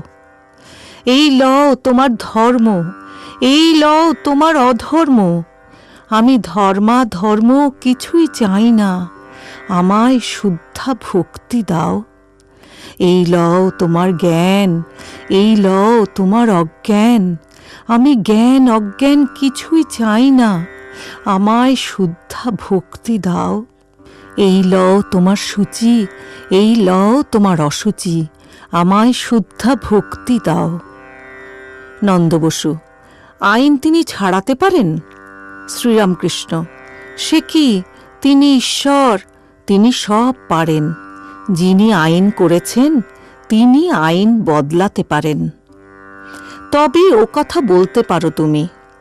তোমার নাকি ভোগ করবার ইচ্ছা আছে, তাই তুমি অমন কথা বলছো। ও এক মত আছে বটে, ভোগ শান্তি না হলে চৈতন্য হয় না। তবে ভোগই বা কি করবে? কামিনী কাঞ্চনের সুখ এই আছে এই নাই, ক্ষণিক। কামিনী কাঞ্চনের ভিতর আছে কি? আমড়া, আঁটি আর চামড়া, খেলে অম্লশূল হয়। সন্দেশ যাই গিলে ফেললে আর নাই। নন্দবসু একটু চুপ করিয়া আছেন। তারপর বলিতেছেন, ওসব তো বলে বটে, ঈশ্বর কি পক্ষপাতী? তাঁর কৃপাতে যদি হয় তাহলে বলতে হবে ঈশ্বর পক্ষপাতী? শ্রীরামকৃষ্ণ: তিনি নিজেই সব। ঈশ্বর নিজেই জীব জগৎ সব হয়েছেন। যখন পূর্ণ জ্ঞান হবে তখন ওই বোধ।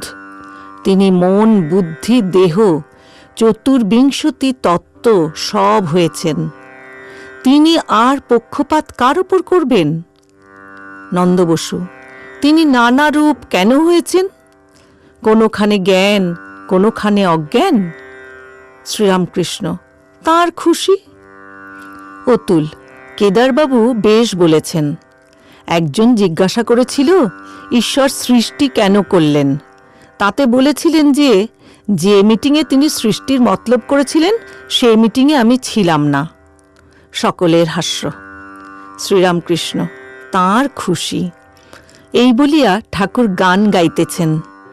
সকলি তোমারি ইচ্ছা, ইচ্ছাময়ী তারা তুমি, তোমার কর্ম তুমি করো মা, লোকে বলে করি আমি, সকলি তোমারি ইচ্ছা।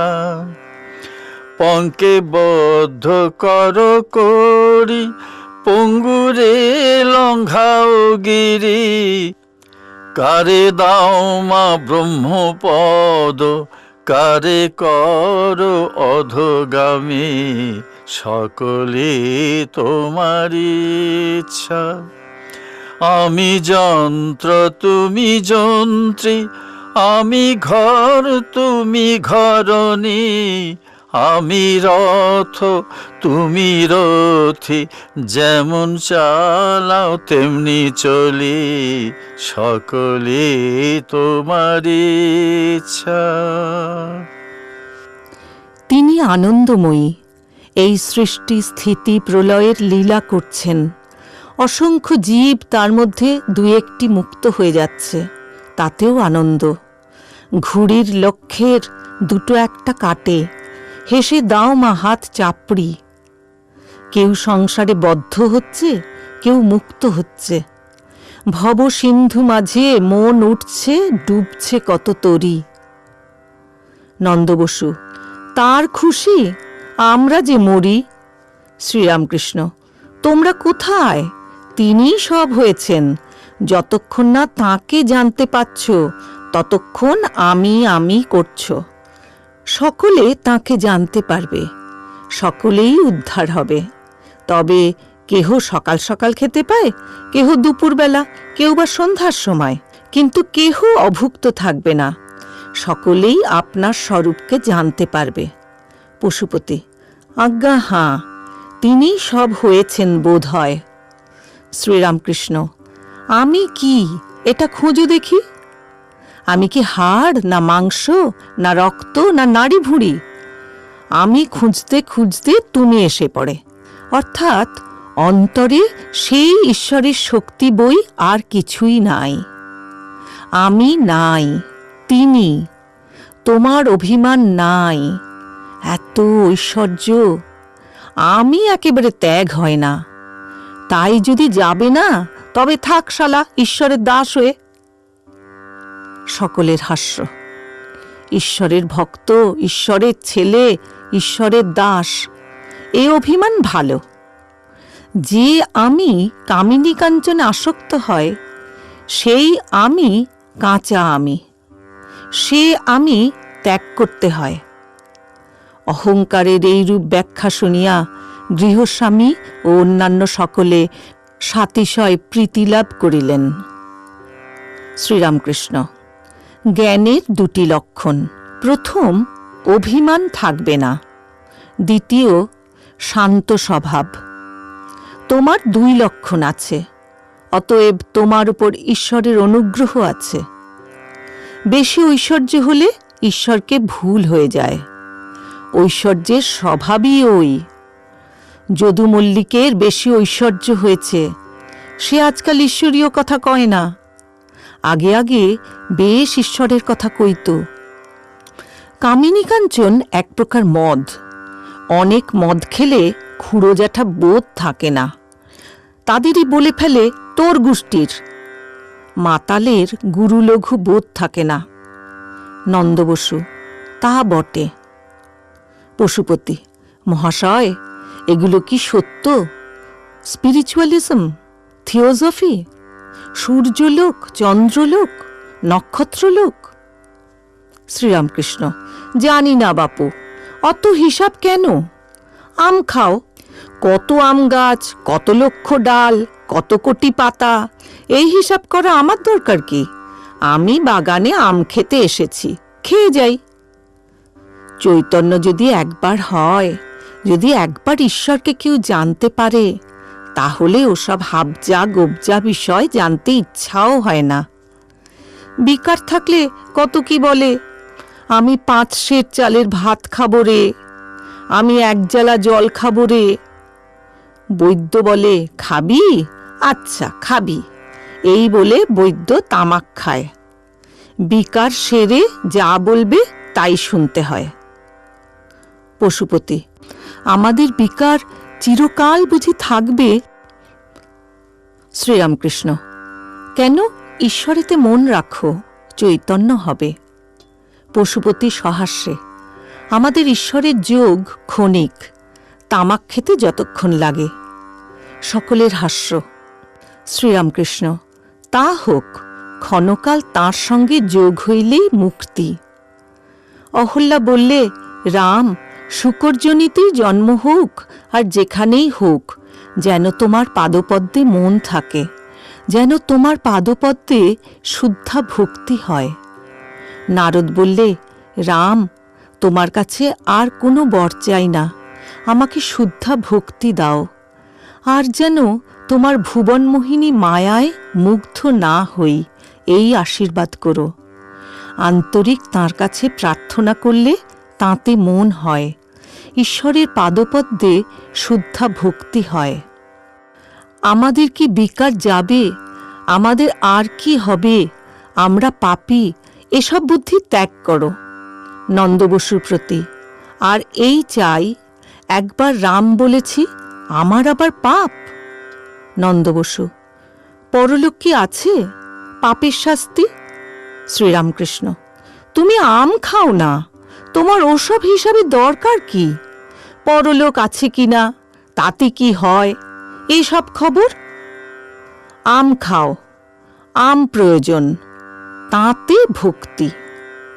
নন্দবসু: আম গাছ কোথা? আম পাই কোথা? শ্রীরামকৃষ্ণ: গাছ?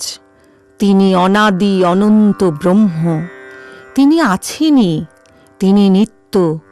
তবে একটি কথা আছে, তিনি কল্পতরু।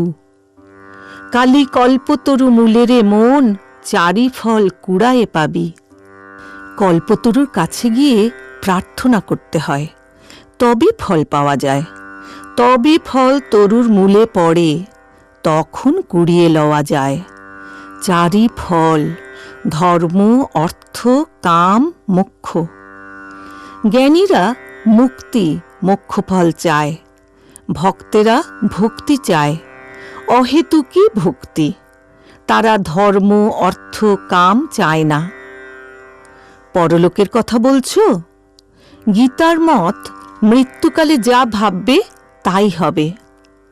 ভরত রাজা হরিণ হরিণ করে শোকে প্রাণত্যাগ করেছিল, তাই তার হরিণ হয়ে জন্মাতে হল।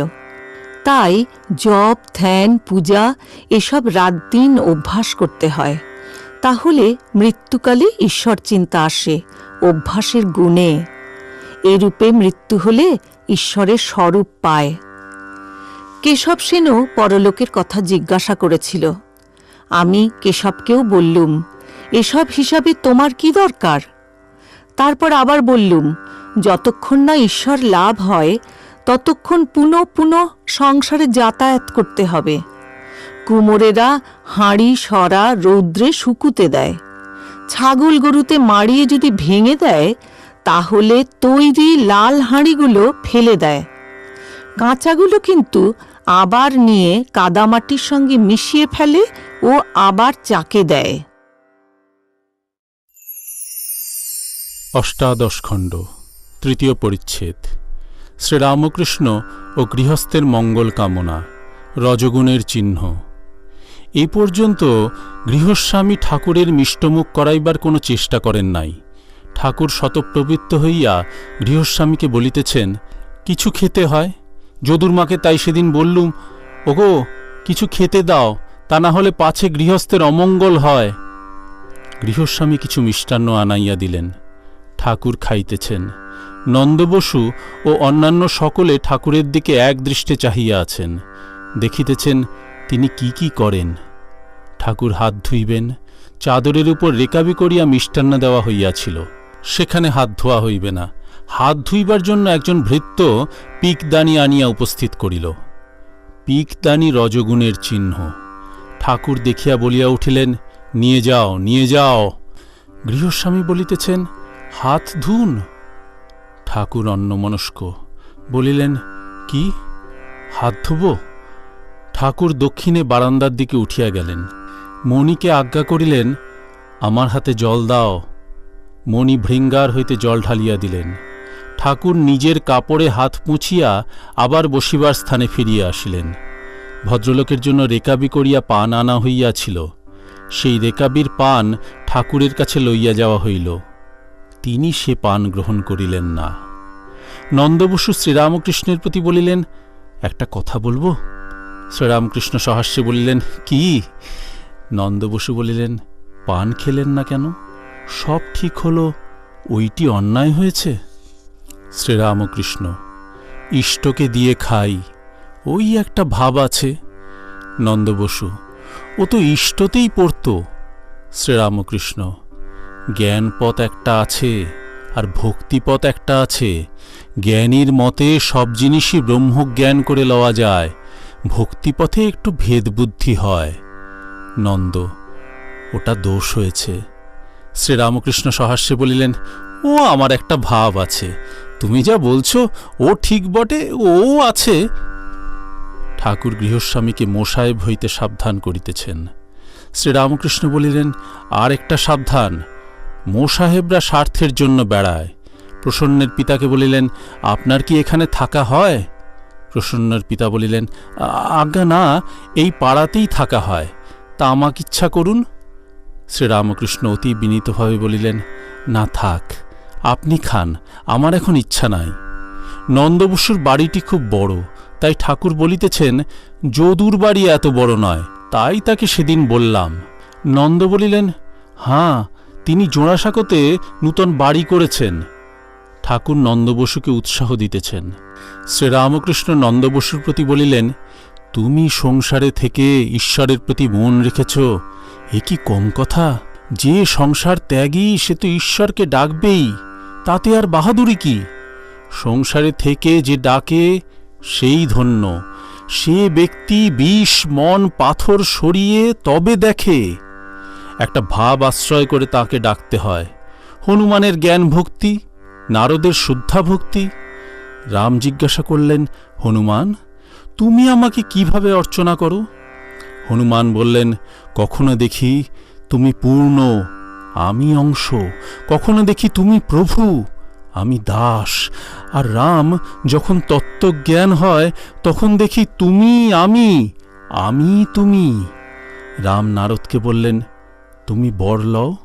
নারদ বললেন, রাম, এই বর দাও যেন তোমার পাদপদ্মে শুদ্ধা ভক্তি হয়, আর যেন তোমার ভুবনমোহিনী মায়ায় মুগ্ধ না হই। এইবার ঠাকুর গাত্রোত্থান করিবেন।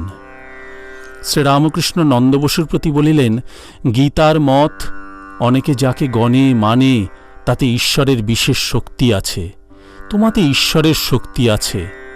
নন্দবসু বলিলেন, শক্তি সকল মানুষেরই সমান।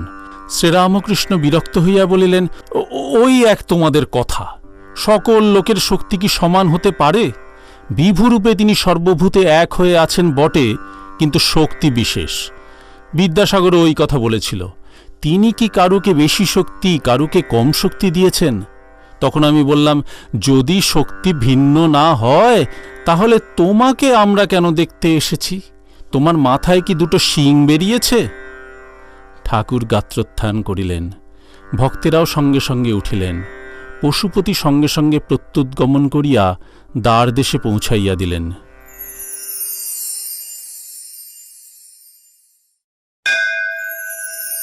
ঊনবিংশ খণ্ড। ঠাকুর শ্রীরামকৃষ্ণ কলিকাতা নগরে ভক্ত মন্দিরে। প্রথম পরিচ্ছেদ। শোকাতুরা ব্রাহ্মণীর বাটিতে ঠাকুর শ্রীরামকৃষ্ণ। ঠাকুর বাগবাজারের একটি শোকাতুরা ব্রাহ্মণীর বাড়ি আসিয়াছেন। বাড়িটি পুরাতন ইষ্টক নির্মিত। বাড়ি প্রবেশ করিয়াই বাম দিকে গোয়ালঘর। ছাদের উপর বসিবার স্থান হইয়াছে। ছাদে লোক কাতার দিয়া কেহ দাঁড়াইয়া কেহ বসিয়া আছেন। সকলেই উৎসুক, কখন ঠাকুরকে দেখিবেন। ব্রাহ্মণীরা দুই ভগ্নী, দুজনেই বিধবা। বাড়িতে এদের ভাইয়েরাও সপরিবারে থাকেন। ব্রাহ্মণীর একমাত্র কন্যা দেহত্যাগ করাতে তিনি যার পর নাই শোকাতুরা। আজ ঠাকুর গৃহে পদার্পণ করিবেন বলিয়া সমস্ত দিন উদ্যোগ করিতেছেন। যতক্ষণ ঠাকুর শ্রীযুক্ত নন্দবসুর বাড়িতে ছিলেন ততক্ষণ ব্রাহ্মণী ঘর বাহির করিতেছিলেন কখন তিনি আসেন। ঠাকুর বলিয়া দিয়াছিলেন যে নন্দবসুর বাড়ি হইতে আসিয়া তাহার বাড়িতে আসিবেন। বিলম্ব হওয়াতে তিনি ভাবিতেছিলেন তবে বুঝি ঠাকুর আসিবেন না। ঠাকুর ভক্ত সঙ্গে আসিয়া ছাদের উপর বসিবার স্থানে আসন গ্রহণ করিলেন। কাছে মাদুরের উপর মাস্টার, নারায়ণ, যোগীন সেন, দেবেন্দ্র, যোগীন।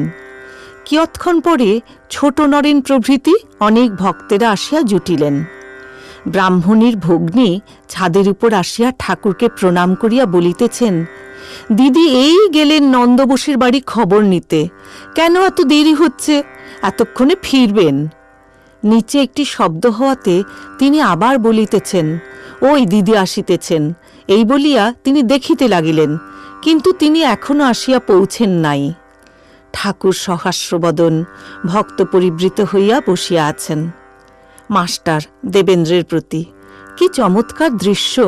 ছেলে বুড়ো, পুরুষ মেয়ে কাতার দিয়ে দাঁড়িয়ে রয়েছে। সকলে কত উৎসুক এঁকে দেখবার জন্য আর এর কথা শোনবার জন্য। দেবেন্দ্র শ্রীরামকৃষ্ণের প্রতি, মাস্টার মশাই বলছেন যে এই জায়গাটি নন্দবসের চেয়ে ভালো জায়গা। এদের কি ভক্তি! ঠাকুর হাসিতেছেন। এইবার ব্রাহ্মণীর ভগ্নী বলিতেছেন, ওই দিদি আসছেন। ব্রাহ্মণী আসিয়া ঠাকুরকে প্রণাম করিয়া কি বলিবেন কি করিবেন কিছুই ঠিক করিতে পারিতেছেন না। ব্রাহ্মণী অধীর হইয়া বলিতেছেন, ওগো আমি যে আহ্লাদে আর বাঁচি না গো, তোমরা সব বলো গো আমি কেমন করে বাঁচি। ওগো আমার চণ্ডী যখন এসেছিল, সেপাই শান্ত্রী সঙ্গে করে আর রাস্তায় তারা পাহারা দিচ্ছিল, তখন যে এত আহ্লাদ হয়নি গো। ওগো চণ্ডীর শোক এখন একটুও আমার নাই। মনে করেছিলাম তিনি যে কালে এলেন না, যা আয়োজন করলুম সব গঙ্গার জলে ফেলে দেব, আর ওর সঙ্গে অর্থাৎ ঠাকুরের সঙ্গে আলাপ করব না। যেখানে আসবেন একবার যাব, অন্তর থেকে দেখব, দেখে চলে আসব। যাই সকলকে বলি, আয় রে আমার সুখ দেখে যা। যাই যোগিনকে বলি গে আমার ভাগ্যি দেখে যা। ব্রাহ্মণী আবার আনন্দে অধীর হইয়া বলিতেছেন, ওগো খেলাতে অর্থাৎ লটারিতে একটা টাকা দিয়ে মোটে 1,00,000 টাকা পেয়েছিল। সে যেই শুনলে 1,00,000 টাকা পেয়েছি অমনি আহ্লাদে মরে গেছিল, সত্য সত্য মরে গেছিল। ওগো আমার যে তাই হলো গো। তোমরা সকলে আশীর্বাদ করো, না হলে আমি সত্য সত্য মরে যাব। মণি ব্রাহ্মণের আরতি ও ভাবের অবস্থা দেখিয়া মোহিত হইয়া গিয়াছেন। তিনি তাহার পায়ের ধুলা লইতে গেলেন। ব্রাহ্মণী বলিতেছেন, সে কি গো? তিনি মণিকে প্রতি প্রণাম করিলেন।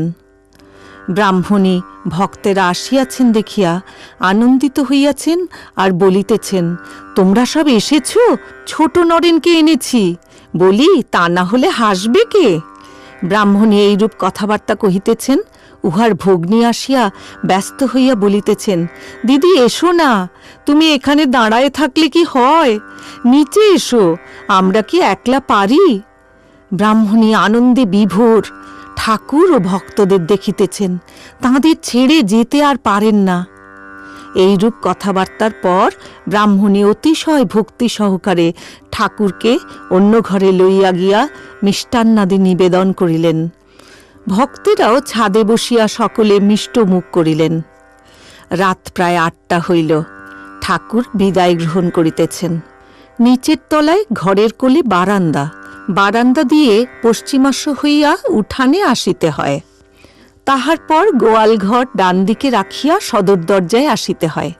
ঠাকুর যখন বারান্দা দিয়া ভক্ত সঙ্গে সদর দরজার দিকে আসিতেছেন, তখন ব্রাহ্মণী উচ্চৈঃস্বরে ডাকিতেছেন, ও বউ, শীঘ্র পায়ের ধুলা নিবি আয়। বউ ঠাকুরানী প্রণাম করিলেন। ব্রাহ্মণের একটি ভাইও আসিয়া প্রণাম করিলেন। ব্রাহ্মণী ঠাকুরকে বলিতেছেন, এই আরেকটি ভাই, মুখ্যু। শ্রীরামকৃষ্ণ, না না, সব ভালো মানুষ।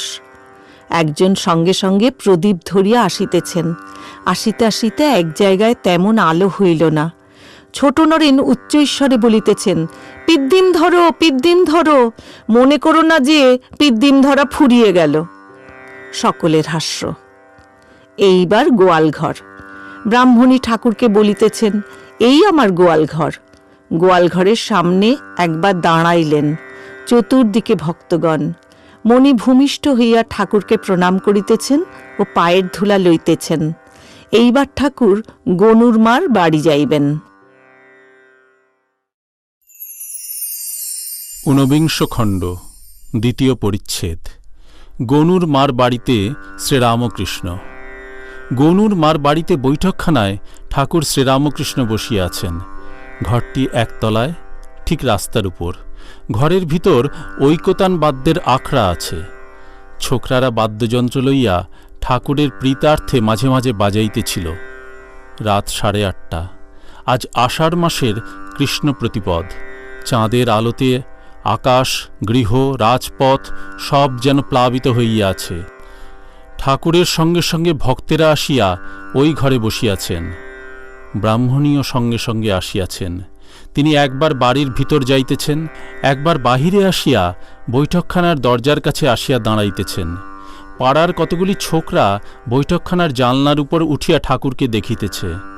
পাড়ার ছেলে বুড়ো সকলেই ঠাকুরের আগমন সংবাদ শুনিয়া ব্যস্ত হইয়া মহাপুরুষ দর্শন করিতে আসিয়াছেন। জানলার উপর ছেলেরা উঠিয়াছে দেখিয়া ছোট নরেন বলিতেছেন, ওরে, তোরা ওখানে কেন? যা যা, বাড়ি যা। ঠাকুর শ্রীরামকৃষ্ণ সস্নেহে বলিতেছেন, না, থাক না, থাক না। ঠাকুর মাঝে মাঝে বলিতেছেন, হরি ওং, হরি ওং। শতরঞ্চির উপর একখানি আসন দেওয়া হইয়াছে, তাহার উপর শ্রীরামকৃষ্ণ বসিয়াছেন। ঐকতান বাদ্যের ছোকরাদের গান গাহিতে বলা হইল। তাহাদের বসিবার সুবিধা হইতেছে না। ঠাকুর তাহার নিকটে শতরঞ্চিতে বসিবার জন্য তাহাদের আহ্বান করিলেন। ঠাকুর বলিতেছেন, এর উপরই বসো না, এই আমি দিচ্ছি। এই বলিয়া আসন গুটাইয়া লইলেন। ছোকরারা গান গাহিতেছে, কেশব কুরু করুণা দিনে কুঞ্জ কানন চারি, মাধব মনমোহন মোহন মুরলী ধারি। হরি বল, হরি বল, হরি বল, মন আমার। ব্রজ কিশোর কালিয় হর, কাতর ভয় ভঞ্জন। নয়ন বাঁকা বাঁকা শিখি পাখা, রাধিকা হৃদি রঞ্জন। গোবর্ধন ধারণ বনকুসুম ভূষণ, দামোদর কংস দর্পহারী, শ্যাম রাস রসবিহারী। হরি বল, হরি বল, হরি বল, মন আমার। গান এসমা জীবন উমা ইত্যাদি। শ্রীরামকৃষ্ণ, আহা, কি গান! যেমন বেহালা তেমন বাজনা। একটি ছোকরা ফ্লুট বাজাইতেছিলেন। তাহার দিকে ও অপর আরেকটি ছোকরার দিকে অঙ্গুলি নির্দেশ করিয়া বলিতেছেন, ইনি ওর যেন জোর। এইবার কেবল কনসার্ট বাজনা হইতে লাগিল। বাজনার পরে ঠাকুর আনন্দিত হইয়া বলিতেছেন, বাহ, কি চমৎকার! একটি ছোকরাকে নির্দেশ করিয়া বলিতেছেন, এর সব রকম বাজনা জানা আছে। মাস্টারকে বলিতেছেন, এরা সব বেশ লোক। ছোকরাদের গান বাজনার পর তাহারা ভক্তদের বলিতেছে, আপনারা কিছু গান। ব্রাহ্মণী দাঁড়াইয়া আছেন। তিনি দ্বারের কাছ থেকে বলিলেন, গান এরা কেউ জানে না, এক মহিমবাবু বুঝি জানেন, তা ওর সামনে উনি গাইবেন না। একজন ছোকরা বলিলেন, কেন, আমি বাবার সম্মুখে গাইতে পারি। ছোট নরেন উচ্চহাস্য করিয়া বলিলেন, অতদূর উনি এগোননি। সকলে হাসিতেছেন। কিয়ৎক্ষণ পরে ব্রাহ্মণী আসিয়া বলিতেছেন, আপনি ভিতরে আসুন। শ্রীরামকৃষ্ণ বলিতেছেন, কেন গো? ব্রাহ্মণী, সেখানে জলখাবার দেওয়া হয়েছে, যাবেন? শ্রীরামকৃষ্ণ, এইখানেই এনে দাও না। ব্রাহ্মণী, গনুর মা বলেছে ঘরটায় একবার পায়ের ধুলা দিন, তাহলে ঘর কাশি হয়ে থাকবে, ঘরে মরে গেলে আর কোনো গোল থাকবে না। ঠাকুর শ্রীরামকৃষ্ণ ব্রাহ্মণী ও বাড়ির ছেলেদের সঙ্গে অন্তঃপুরে গমন করিলেন। ভক্তেরা চাঁদের আলোতে বেড়াইতে লাগিলেন। মাস্টার ও বিনোদ বাড়ির দক্ষিণ দিকে সদর রাস্তার উপর গল্প করিতে করিতে পাদচারণ করিতেছেন। ঊনবিংশ খণ্ড, তৃতীয় পরিচ্ছেদ। গুচ্ছ কথা, তিনজনই এক। বলরামের বাড়ির বৈঠকখানার পশ্চিম পার্শ্বের ঘরে ঠাকুর বিশ্রাম করিতেছেন, নিদ্রা যাইবেন। গনুর মার বাড়ি হইতে ফিরিতে অনেক রাত হইয়া গিয়াছে, রাত 11:15 হইবে। ঠাকুর বলিতেছেন, যোগিন, একটু পায়ে হাতটা বুলিয়ে দাও তো। কাছে মণি বসিয়া আছেন, যোগিন পায়ে হাত বুলাইয়া দিতেছেন। এমন সময় ঠাকুর বলিতেছেন, আমার খিদে পেয়েছে, একটু সুজি খাবো। ব্রাহ্মণীর সঙ্গে সঙ্গে এখানেও আসিয়াছেন। ব্রাহ্মণীর ভাইটি বেশ বায়া তবলা বাজাইতে পারে। ঠাকুর ব্রাহ্মণীকে আবার দেখিয়া বলিতেছেন, এবার নরেন্দ্র এলে কি আর কোনো গাইয়ে এলে ওর ভাইকে ডেকে আনলেই হবে। ঠাকুর একটু সুজি খাইলেন। ক্রমে যোগীন ইত্যাদি ভক্তেরা ঘর হইতে চলিয়া গেলেন। মণি ঠাকুরের পায়ে হাত বুলাইতেছেন, ঠাকুর তাহার সহিত কথা কহিতেছেন। শ্রীরামকৃষ্ণ, আহা, ব্রাহ্মণীদের কি আহ্লাদ! মণি, কি আশ্চর্য, যীশুখ্রিস্টের সময় ঠিক এই রকম হয়েছিল। তারাও দুটি মেয়ে মানুষ ভক্ত, দুই ভগ্নী, মার্থা আর মেরি। শ্রীরামকৃষ্ণ উৎসুক হইয়া, তাদের গল্প কি বলো তো? মণি, যীশুখ্রিস্ট তাঁদের বাড়িতে ভক্ত সঙ্গে ঠিক এই রকম করে গিয়েছিলেন। একজন ভগ্নী তাঁকে দেখে ভাবোল্লাসে পরিপূর্ণ হয়েছিল। যেমন গৌড়ের গানে আছে, ডুবলো নয়ন ফিরে না এলো, গৌর রূপসাগরে সাঁতার ভুলে তলিয়ে গেল আমার মন। আরেকটি বোন একলা খাবার দাবার উদ্যোগ করছিল। সে ব্যতিব্যস্ত হয়ে যিশুর কাছে নালিশ করলে, প্রভু, দেখুন দেখি দিদির কি অন্যায়, উনি এখানে একলা চুপ করে বসে আছেন আর আমি একলা এইসব উদ্যোগ করছি। তখন যিশু বললেন, তোমার দিদিই ধন্য, কেননা মানুষ জীবনের যা প্রয়োজন, অর্থাৎ ঈশ্বরকে ভালোবাসা, প্রেম, তা ওর হয়েছে। শ্রীরামকৃষ্ণ, আচ্ছা, তোমার এসব দেখে কি বোধ হয়? মণি, আমার বোধ হয় তিনজনেই এক বস্তু, যীশুখ্রিস্ট, চৈতন্যদেব আর আপনি এক ব্যক্তি। শ্রীরামকৃষ্ণ, এক এক এক বই কি, তিনি ঈশ্বর, দেখছ না, যেন এর উপর এমন করে রয়েছে।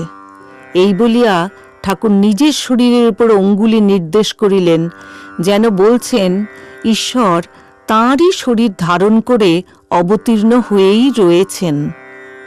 মণি, সেদিন আপনি এই অবতীর্ণ হওয়ার ব্যাপারটি বেশ বুঝিয়ে দিচ্ছিলেন। শ্রীরামকৃষ্ণ, কি বলো দেখি? মণি, যেন দিক দিগন্তব্যাপী মাঠ পড়ে রয়েছে, ধুধু করছে। সম্মুখে পাঁচিল রয়েছে বলে আমি দেখতে পাচ্ছি না। সেই পাঁচিলে কেবল একটি গোল ফাঁক, সেই ফাঁক দিয়ে অনন্ত মাঠের খানিকটা দেখা যায়। শ্রীরামকৃষ্ণ, বলো দেখি সে ফাঁকটি কি? মণি, সে ফাঁকটি আপনি, আপনার ভিতর দিয়ে সব দেখা যায়। সেই দিক দিগন্ত ব্যাপী মাঠ দেখা যায়। শ্রীরামকৃষ্ণ অতিশয় সন্তুষ্ট মণির গা চাপড়াতে লাগলেন আর বললেন, তুমি যে ওইটে বুঝে ফেলেছ, বেশ হয়েছে। মণি, ওইটি শক্ত কি না? পূর্ণ ব্রহ্ম হয়ে ওইটুকুর ভিতর কেমন করে থাকেন, ওইটি বুঝা যায় না। শ্রীরামকৃষ্ণ, তারে কেউ চিনলি না রে, ও সে পাগলের বেশে, দিনহীন কাঙালের বেশে ফিরছে জীবের ঘরে ঘরে। মণি, আর আপনি বলেছিলেন যিশুর কথা। শ্রীরামকৃষ্ণ, কি কি? মণি, যদু মল্লিকের বাগানে যিশুর ছবি দেখে ভাব সমাধি হয়েছিল। আপনি দেখেছিলেন যে যিশুর মূর্তি ছবি থেকে এসে আপনার ভিতর মিশে গেল। ঠাকুর কিয়ৎকাল চুপ করিয়া আছেন, তারপর আবার মণিকে বলিতেছেন, ওই যে গলায় এইটে হয়েছে, ওর হয়তো মানে আছে, সব লোকের কাছে পাছে হালকামি করি, না হলে যেখানে সেখানে নাচা গাওয়া তো হয়ে যেত। ঠাকুর দ্বিজোর কথা কহিতেছেন, বলিতেছেন, দ্বিজো এলো না?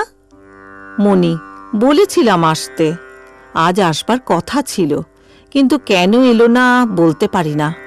শ্রীরামকৃষ্ণ, তার খুব অনুরাগ। আচ্ছা, ও এখানকার একটা কেউ হবে, অর্থাৎ সাঙ্গপাঙ্গর মধ্যে একজন হবে না? মণি, আজ্ঞা হাঁ, তাই হবে, তা না হলে এত অনুরাগ? মণি মশারির ভিতর গিয়া ঠাকুরকে বাতাস করিতেছেন। ঠাকুর একটু পাশ ফেরার পর আবার কথা কহিতেছেন। মানুষের ভিতর তিনি অবতীর্ণ হইয়া লীলা করেন, এই কথা হইতেছে। শ্রীরামকৃষ্ণ, তোমার ওই ঘর, আমার আগে রূপ দর্শন হতো না, এমন অবস্থা গিয়েছে। এখনো দেখছ না, আবার রূপ কম পড়ছে। মণি, লীলার মধ্যে নরলীলা বেশ ভালো লাগে। শ্রীরামকৃষ্ণ, তাহলেই হলো, আর আমাকে দেখছ? ঠাকুর শ্রীরামকৃষ্ণ কি বলিতেছেন যে আমার ভিতর ঈশ্বর নররূপে অবতীর্ণ হইয়া লীলা করিতেছেন?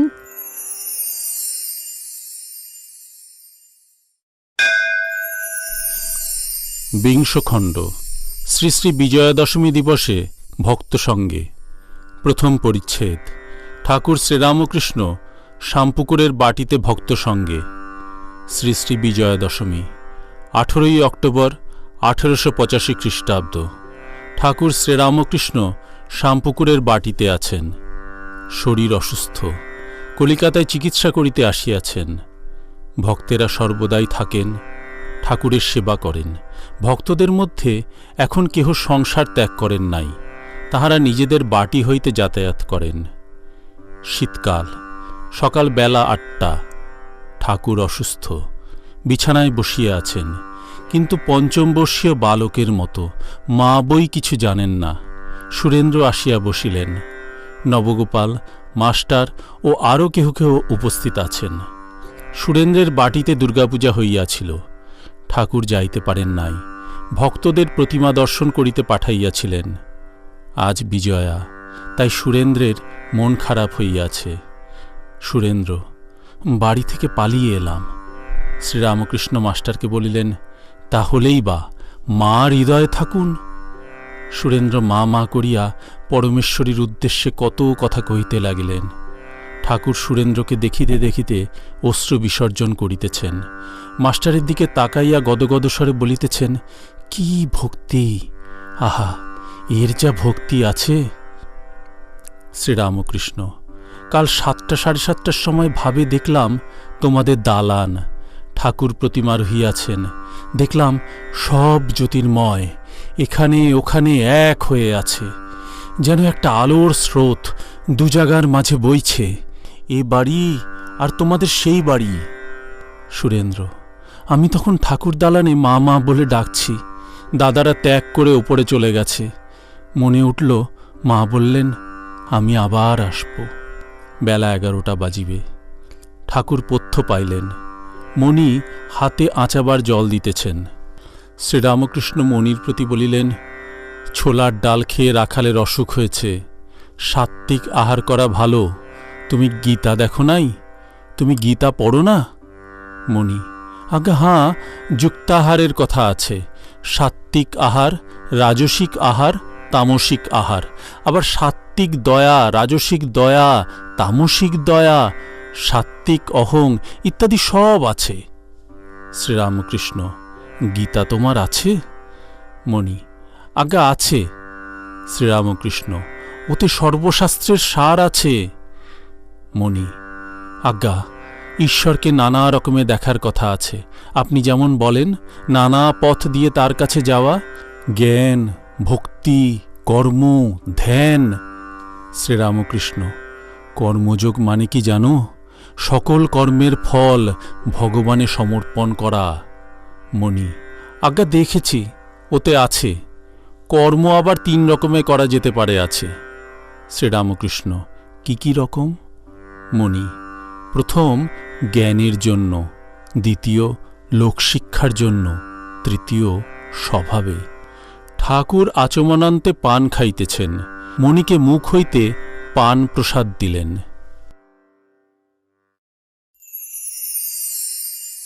বিংশ খণ্ড, দ্বিতীয় পরিচ্ছেদ।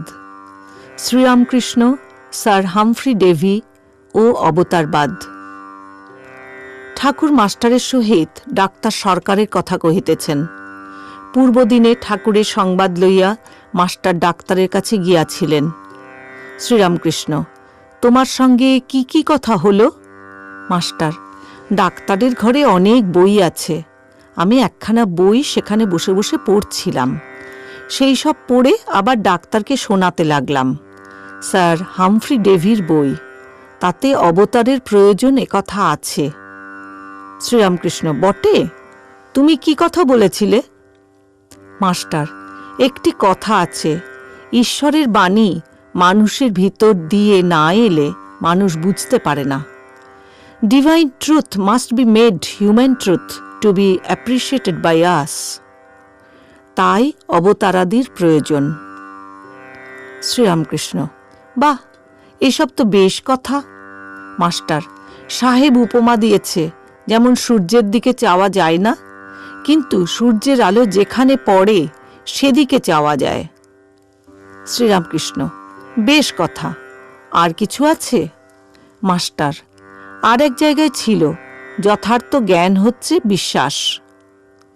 শ্রীরামকৃষ্ণ: এ তো খুব ভালো কথা। বিশ্বাস হলো তো সবই হয়ে গেল। মাস্টার: সাহেব আবার স্বপ্ন দেখেছিলেন রোমানদের দেবদেবী। শ্রীরামকৃষ্ণ: এমন সব বই হয়েছে? তিনি অর্থাৎ ঈশ্বরই সেখানে কাজ করছেন। আর কিছু কথা হলো? মাস্টার: ওরা বলে জগতের উপকার করব, তাই আমি আপনার কথা বললাম। শ্রীরামকৃষ্ণ সহাস্যে: কি কথা? মাস্টার: শম্ভু মল্লিকের কথা। সে আপনাকে বলেছিল, আমার ইচ্ছা যে টাকা দিয়ে কতকগুলি হাসপাতাল, ডিসপেন্সারি, স্কুল এইসব করে দিই, হলে অনেকের উপকার হবে। আপনি তাকে যা বলেছিলেন তাই বললুম। যদি ঈশ্বর সম্মুখে আসেন তখন তুমি কি বলবে? আমাকে কতকগুলি হাসপাতাল, ডিসপেন্সারি, স্কুল করে দাও। আর একটি কথা বললাম। শ্রীরামকৃষ্ণ: হাঁ, থাক আলাদা আছে, যারা কর্ম করতে আসে। আর কি কথা? মাস্টার: বললাম, কালী দর্শন যদি উদ্দেশ্য হয় তবে রাস্তায় কেবল কাঙালি বিদায় করলে কি হবে? বরং জো সো করে একবার কালী দর্শন করে লও, তারপর যত কাঙালি বিদায় করতে ইচ্ছা হয় করো। শ্রীরামকৃষ্ণ: আর কিছু কথা হলো? মাস্টার: আপনার কাছে যারা আসে তাদের অনেকে কাম জয় করেছেন, এই কথা হলো। ডাক্তার তখন বললে, আমারও কামটা উঠে গেছে জানো। আমি বললাম, আপনি তো বড় লোক, আপনি যে কাম জয় করেছেন বলছেন তা তো আশ্চর্য নয়। ক্ষুদ্র প্রাণীদের পর্যন্ত তার কাছ থেকে ইন্দ্রিয় জয় হচ্ছে, এই আশ্চর্য। তারপর আমি বললাম, আপনি যা গিরিশ ঘোষকে বলেছিলেন। শ্রীরামকৃষ্ণ সহাস্যে: কি বলেছিলাম? মাস্টার: আপনি গিরিশ ঘোষকে বলেছিলেন, ডাক্তার তোমাকে ছাড়িয়ে যেতে পারে নাই। সেই অবতারের কথা। শ্রীরামকৃষ্ণ, তুমি অবতারের কথা ডাক্তারকে বলবে। অবতার যিনি তারণ করেন, তার 10 অবতার আছে, 24 অবতার আছে, আবার অসংখ্য অবতার আছে। মাস্টার গিরিশ ঘোষের ভারী খবর নেয়, কেবল জিজ্ঞাসা করেন গিরিশ ঘোষ কি সব মদ ছেড়েছে? তার উপর বড় চোখ। শ্রীরামকৃষ্ণ, তুমি গিরিশ ঘোষকে ও কথা বলেছিলে? মাস্টার, আজ্ঞা হাঁ, বলেছিলাম, আর সব মদ ছাড়বার কথা। শ্রীরামকৃষ্ণ, সে কি বললে? মাস্টার, তিনি বললেন, তোমরা যে কালে বলছো সেকালে ঠাকুরের কথা বলে মানি, কিন্তু আর জোর করে কোনো কথা বলবো না। শ্রীরামকৃষ্ণ আনন্দের সহিত, কালীপদ বলেছে সে একেবারে সব ছেড়েছে। বিংশ খণ্ড, তৃতীয় পরিচ্ছেদ, নিত্যলীলা যোগ, identity of the absolute or the universal ego and the phenomenal world. বৈকাল হইয়াছে, ডাক্তার আসিয়াছেন। অমৃত ডাক্তারের ছেলে ও হেম ডাক্তারের সঙ্গে আসিয়াছেন। নরেন্দ্রাদি ভক্তেরাও উপস্থিত আছেন। ঠাকুর নিভৃতে অমৃতের সঙ্গে কথা কহিতেছেন, জিজ্ঞাসা করিতেছেন, তোমার কি ধ্যান হয়? আর বলিতেছেন, ধ্যানের অবস্থা কিরকম জানো? মনটি হয়ে যায় তৈলধারার ন্যায়, এক চিন্তা ঈশ্বরের, অন্য কোনো চিন্তা তার ভিতর আসবে না। এইবার ঠাকুর সকলের সঙ্গে কথা কহিতেছেন। শ্রীরামকৃষ্ণ ডাক্তারের প্রতি বলিলেন, তোমার ছেলে অবতার মানে না, তা বেশ, নাই বা মানলে, তোমার ছেলেটি বেশ, তা হবে না? বোম্বাই আমের গাছে কি টোকো আম হয়? তার ঈশ্বরে কেমন বিশ্বাস! যার ঈশ্বরে মন, সেই তো মানুষ। মানুষ আর মান হুঁশ, যার হুঁশ আছে, চৈতন্য আছে, যে নিশ্চিত জানে ঈশ্বর সত্য আর সব অনিত্য, সেই মানহুষ। তা অবতার মানে না, তাতে দোষ কি? ঈশ্বর আর এসব জীব জগৎ তার ঐশ্বর্য, ই মানলেই হল। যেমন বড় মানুষ আর তার বাগান, এরকম আছে 10 অবতার, 24 অবতার, আবার অসংখ্য অবতার। যেখানে তার বিশেষ শক্তি প্রকাশ, সেখানেই অবতার। তাই তো আমার মত। আরেক আছে, যা কিছু দেখছ এ সব তিনি হয়েছেন। যেমন বেল, বিচি, খোলা, শ্বাস 3 জড়িয়ে এক। যাঁরই নিত্য তাঁরই লীলা, যাঁরই লীলা তাঁরই নিত্য। নিত্যকে ছেড়ে শুধু লীলা বুঝা যায় না, লীলা আছে বলেই ছাড়িয়ে ছাড়িয়ে নিত্যে পৌঁছানো যায়। অহংবুদ্ধি যতক্ষণ থাকে ততক্ষণ লীলা ছাড়িয়ে যাওয়ার জো নাই। নেতি নেতি করে ধ্যানযোগের ভিতর দিয়ে নিত্যে পৌঁছানো যেতে পারে, কিন্তু কিছু ছাড়বার জো নাই। যেমন বললাম, বেল। ডাক্তার, ঠিক কথা। শ্রীরামকৃষ্ণ, কচ নির্বিকল্প সমাধিতে রয়েছেন। যখন সমাধি ভঙ্গ হচ্ছে, একজন জিজ্ঞাসা করলে, তুমি এখন কি দেখছ? কচ বললেন, দেখছি যে জগৎ যেন তাঁতে জড়ে রয়েছে, তিনিই পরিপূর্ণ। যা কিছু দেখছি সব তিনিই হয়েছেন। এর ভিতর কোনটা ফেলব, কোনটা লব ঠিক করতে পারছি না। কি জানো, নিত্য আর লীলা দর্শন করে দাসভাবে থাকা। হনুমান সাকার নিরাকার সাক্ষাৎকার করেছিলেন, তারপরে দাসভাবে ভক্তের ভাবে ছিলেন। মনীষগত নিত্য আর লীলা দুই নিতে হবে। জার্মানিতে বেদান্ত যাওয়া অবধি ইউরোপীয় পণ্ডিতদের কাহারো কাহারো এই মত, কিন্তু ঠাকুর বলেছেন সব ত্যাগ, কামিনী কাঞ্চন ত্যাগ, না হলে নিত্যলীলার সাক্ষাৎকার হয় না। ঠিক ঠিক ত্যাগী, সম্পূর্ণ অনাসক্তি, এইটুকু হেগেল প্রভৃতি পণ্ডিতদের সঙ্গে বিশেষ তফাৎ দেখছি।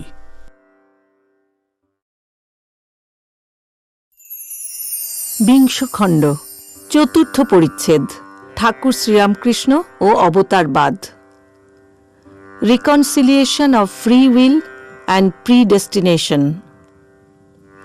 ডাক্তার বলছেন, ঈশ্বর আমাদের সৃষ্টি করেছেন, তাই আমাদের সকলের আত্মা অনন্ত উন্নতি করবে।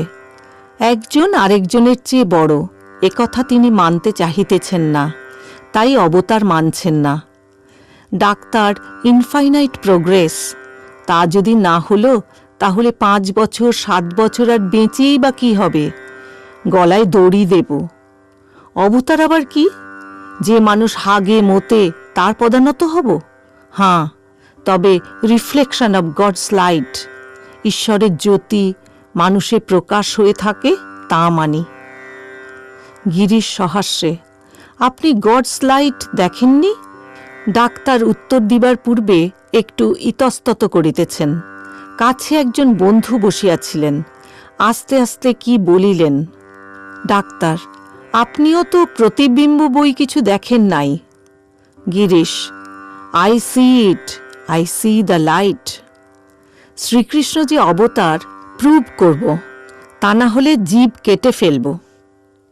শ্রীরামকৃষ্ণ, এসব যা কথা হচ্ছে এ কিছুই নয়, এসব বিকারের রোগীর খেয়াল। বিকারের রোগী বলেছিল 1 জালা জল খাবো, 1 হাঁড়ি ভাত খাবো। বদ্যি বললে, আচ্ছা আচ্ছা খাবি, পথ্য পেয়ে যা বলবি তখন করা যাবে।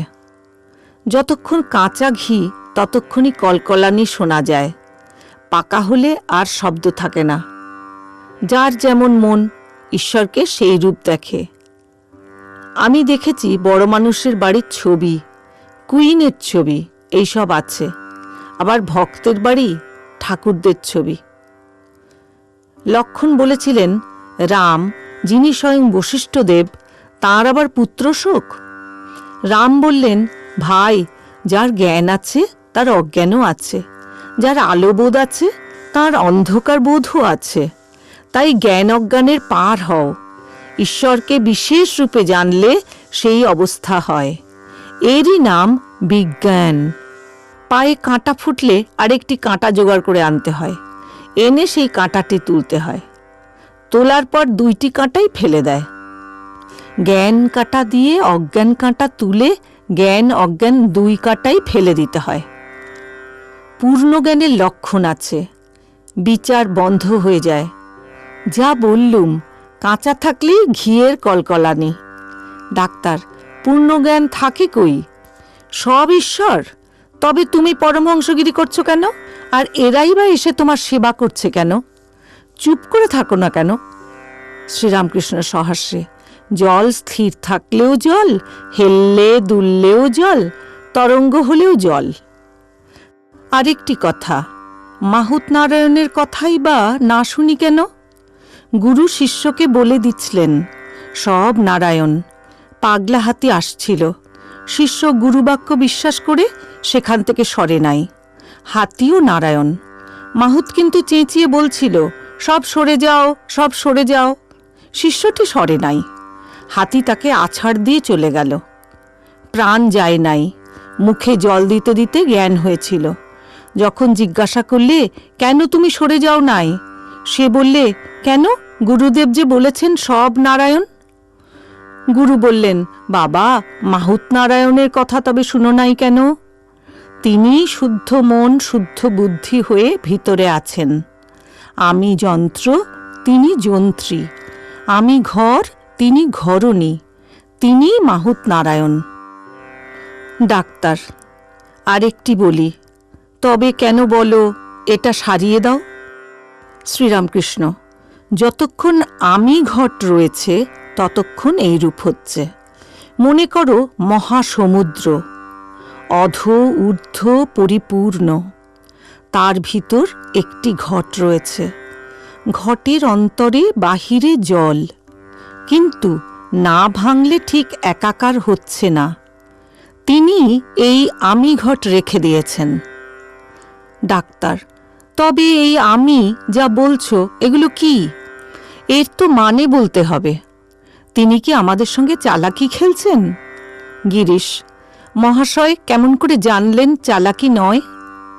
শ্রীরামকৃষ্ণ সহাস্যে, এই আমি তিনিই রেখে দিয়েছেন।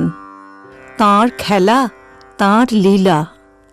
1 রাজার 4 বেটা। রাজার ছেলে, কিন্তু খেলা করছে, কেউ মন্ত্রী, কেউ কোটাল হয়েছে, এই সব। রাজার বেটা হয়ে কোটাল কোটাল খেলছে। ডাক্তারের প্রতি, শোনো, তোমার যদি আত্মার সাক্ষাৎকার হয় তবে এই সব মানতে হবে। তার দর্শন হলে সব সংশয় যায়। ডাক্তার, সব সন্দেহ যায় কই? শ্রীরামকৃষ্ণ, আমার কাছে এই পর্যন্ত শুনে যাও, তারপর বেশি কিছু জানতে চাও তার কাছে একলা একলা বলবে, তাকে জিজ্ঞাসা করবে কেন তিনি এমন করেছেন। ছেলে ভিখারিকে 1 কুনকে চাল দিতে পারে, রেল ভাড়া যদি দিতে হয় তো কর্তাকে জানাতে হয়। ডাক্তার চুপ করিয়া আছেন। আচ্ছা, তুমি বিচার ভালোবাসো, কিছু বিচার করি, শোনো। জ্ঞানীর মতে অবতার নাই। কৃষ্ণ অর্জুনকে বলেছিলেন, তুমি আমাকে অবতার অবতার বলছো, তোমাকে একটা জিনিস দেখাই, দেখবে এসো। অর্জুন সঙ্গে সঙ্গে গেলেন। খানিক দূরে গিয়ে অর্জুনকে বললেন, কি দেখতে পাচ্ছ? অর্জুন বললেন, একটি বৃহৎ গাছ, কালো জাম থলো থলো হয়ে আছে। শ্রীকৃষ্ণ বললেন, ও কালো জাম নয়, আর একটু এগিয়ে দেখো। তখন অর্জুন দেখলেন থলো থলো কৃষ্ণ ফলে আছে। কৃষ্ণ বললেন, এখন দেখলে আমার মতো কত কৃষ্ণ ফলে রয়েছে। কবির দাস শ্রীকৃষ্ণের কথায় বলেছিল, তুমি গোপীদের হাততালিতে বানর নাচ নেচেছিলে। যত এগিয়ে যাবে ততই ভগবানের উপাধি কম দেখতে পাবে। ভক্ত প্রথমে দর্শন করলে দশভুজা, আরও এগিয়ে গিয়ে দেখলে ষড়ভুজ, আরও এগিয়ে গিয়ে দেখল দ্বিভুজ গোপাল। যত এগুচ্ছে ততই ঐশ্বর্য কমে যাচ্ছে। আরও এগিয়ে গেল, তখন জ্যোতি দর্শন করলে কোনো উপাধি নাই। একটু বেদান্তের বিচার শোনো। এক রাজার সামনে একজন ভেলকি দেখাতে এসেছিল। একটু সরে যাওয়ার পর রাজা দেখলে একজন সওয়ার আসছে। ঘোড়ার উপর চড়ে, খুব সাজগোজ, হাতে অস্ত্রশস্ত্র। সভাশুদ্ধ লোক আর রাজা বিচার করছে, এর ভিতর সত্য কি? ঘোড়া তো সত্য নয়, সাজগোজ অস্ত্রশস্ত্রও সত্য নয়। শেষে সত্য সত্য দেখলে যে সওয়ার একলা দাঁড়িয়ে রয়েছে। কিনা ব্রহ্ম সত্য, জগৎ মিথ্যা, বিচার করতে গেলে কিছুই টেকে না। ডাক্তার, এতে আমার আপত্তি নাই। শ্রীরামকৃষ্ণ, তবে এ ভ্রম সহজে যায় না, জ্ঞানের পরও থাকে। স্বপনে বাঘকে দেখেছে, স্বপন ভেঙে গেল, তবু বুক দূর দূর করছে। চোর খেতে চুরি করতে এসেছে, খড়ের ছবি মানুষের আকার করে রেখে দিয়েছে ভয় দেখাবার জন্য। চোরেরা কোনো মতে ঢুকতে পারছে না। একজন কাছে গিয়ে দেখলে খড়ের ছবি, এসে ওদের বললে ভয় নাই, তবু ওরা আসতে চায় না, বলে বুক দূর দূর করছে। তখন ভুঁয়ে ছবিটাকে শুইয়ে দিলে আর বলতে লাগলো, এ কিছু নয়, এ কিছু নয়, নেতি নেতি। ডাক্তার, এসব বেশ কথা। শ্রীরামকৃষ্ণ সহাস্যে, হাঁ, কেমন কথা? ডাক্তার, বেশ। শ্রীরামকৃষ্ণ, একটা থ্যাংক ইউ দাও। ডাক্তার, তুমি কি বুঝছো না মনের ভাব? আর কত কষ্ট করে তোমায় এখানে দেখতে আসছি। শ্রীরামকৃষ্ণ সহাস্যে, না গো, মূর্খের জন্য কিছু বলো। বিভীষণ লঙ্কার রাজা হতে চায় নাই, বলেছিল, রাম তোমাকে পেয়েছি, আবার রাজা হয়ে কি হবে? রাম বললেন, বিভীষণ, তুমি মূর্খদের জন্য রাজা হও। যারা বলছে তুমি এত রামের সেবা করলে তোমার কি ঐশ্বর্য হলো, তাদের শিক্ষার জন্য রাজা হও। ডাক্তার, এখানে তেমন মূর্খ কই? শ্রীরামকৃষ্ণ সহাস্যে, না গো, শাঁকও আছে, আবার গেঁড়ি গুগলিও আছে। সকলের হাস্য।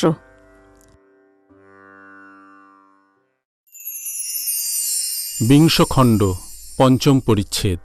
পুরুষ প্রকৃতি অধিকারী। ডাক্তার ঠাকুরের জন্য ঔষধ দিলেন, 2টি গ্লোবিউল। বলিতেছেন, এই 2টি গুলি দিলাম, পুরুষ আর প্রকৃতি। সকলে হাসিতে লাগিল। শ্রীরামকৃষ্ণ সহাস্যে বলিলেন, হা, ওরা একসঙ্গেই থাকে। পায়রাদের দেখো নাই, তফাতে থাকতে পারে না। যেখানে পুরুষ সেখানেই প্রকৃতি, যেখানে প্রকৃতি সেখানেই পুরুষ। আজ বিজয়া। ঠাকুর ডাক্তারকে মিষ্টিমুখ করিতে বলিলেন। ভক্তেরা মিষ্টান্ন আনিয়া দিতেছেন।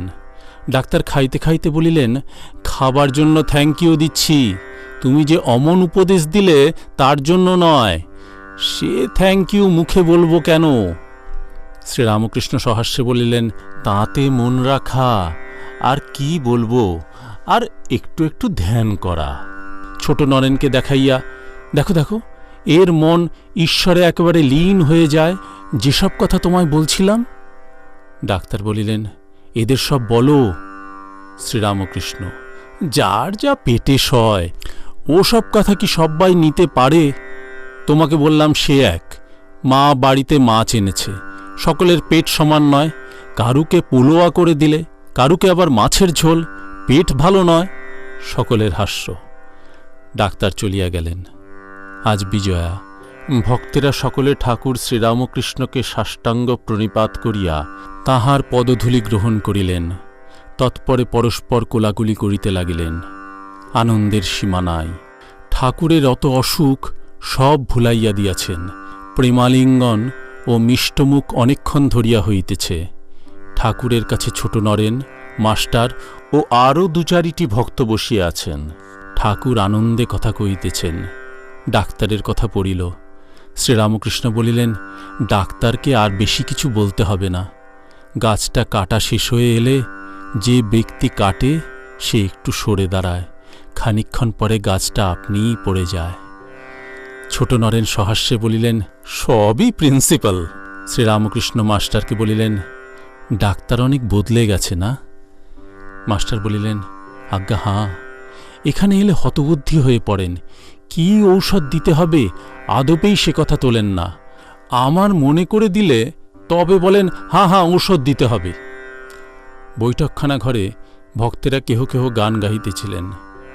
ঠাকুর যে ঘরে আছেন সেই ঘরে তাহারা ফিরিয়া আসিলে পর ঠাকুর বলিতেছেন, তোমরা গান গাচ্ছিলে, তাল হয় না কেন? কে একজন বেতাল সিদ্ধ ছিল, এ তাই। সকলে হাসিতে লাগিল। ছোট নরেনের আত্মীয় ছোকরা আসিয়াছেন, খুব সাজগোজ আর চক্ষে চশমা। ঠাকুর ছোট নরেনের সহিত কথা কহিতেছেন। শ্রীরামকৃষ্ণ বলিলেন, দেখো, এই রাস্তা দিয়ে একজন ছোকরা যাচ্ছিল, প্লেটওয়ালা জামা পরা, চলবার যে ঢং! একবার প্লেটটা সামনে রেখে সেইখানটা চাদর খুলে দেয়, আবার এদিক ওদিক চায় কেউ দেখছে কি না। চলবার সময় কাঁকাল ভাঙা। সকলে হাসিতে লাগিল। একবার দেখিস না, ময়ূর পাখা দেখায়, কিন্তু পাগুলো বড় নোংরা। সকলে হাসিতে লাগিল। উঠ বড় কুৎসিত, তার সব কুৎসিত। নরেনের আত্মীয়, কিন্তু আচরণ ভালো। শ্রীরামকৃষ্ণ, ভালো, তবে কাঁটা ঘাস খায়, মুখ দিয়ে রক্ত পড়ে তবু খাবে। সংসারী, এই ছেলে মরে আবার ছেলে ছেলে করে।